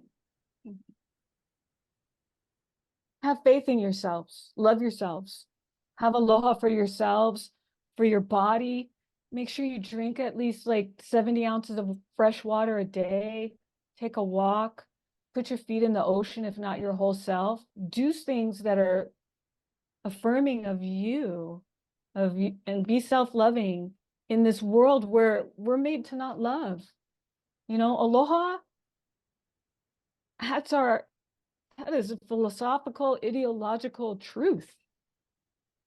We have these bumper stickers, live aloha, like probably shouldn't even be on that car that's getting 10 miles to the gallon. Okay, I'll live aloha. But, I mean it for real, like really have some love for yourself every day. Do something kind for your body and your mind. It's not easy, especially for people who have families and jobs and bills to pay. It's not easy, but it's the first thing you need to do, is have that for yourself, and then just let yourself be available to the rest of it. It'll happen. It'll happen if you make yourself available to it. And then, like I said, just get that fire in your belly and listen to it. You know, it's your ancestors telling you what to do. That thing in your gut, it never lies to you. We lie to ourselves all the time, but my gut never lies to me. I just don't always want to do it. You know, it's really inconvenient. But trust yourselves and love yourselves and drink your water every day, please. Hydrate, like Sam is doing right now.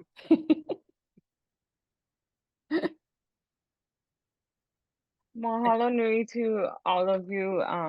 Well, to Kiala and Sam for sharing so much knowledge tonight. And I just think it's just so inspiring. And I think for me, I'm still even processing like all that was said between the two of you. And like that was the fastest 2 hours that I've ever experienced. So that's how engaged I was. But yeah, we are over time. So I do want to mahalo everybody else for coming. And we will be sending you folks a list of the resources that Sam talked about, and we'll let you know how to access the recording when we send that out as well. So mahalo everybody for coming again, and mahalo Absolutely. Masahide for malamaing all the questions. Yeah. Thank you. Mahalo to both of you so much, to all of you. I want to say I just saw my mom's name pop up there. So I know there's Kupuna in here, and I see Elizabeth Delagre from UCLA. So I know there's been some really great people in here, and I want to mahalo everybody who joined us too, because I just really appreciate that we had this chance to talk, especially on this specific day, on this day. It's really important. So mahalo nui Kavena and Masa for making this possible, and Sam for including me. Well, thank you. Yeah, thank Truly you appreciate it. so much for making the space for this conversation. And yeah, thanks to everyone who came. Yeah, it's just the beginning. Mm, Yes. Okay, shaka. mahalo nui, Kalamai. I have to Thank kick you. everybody off the Zoom.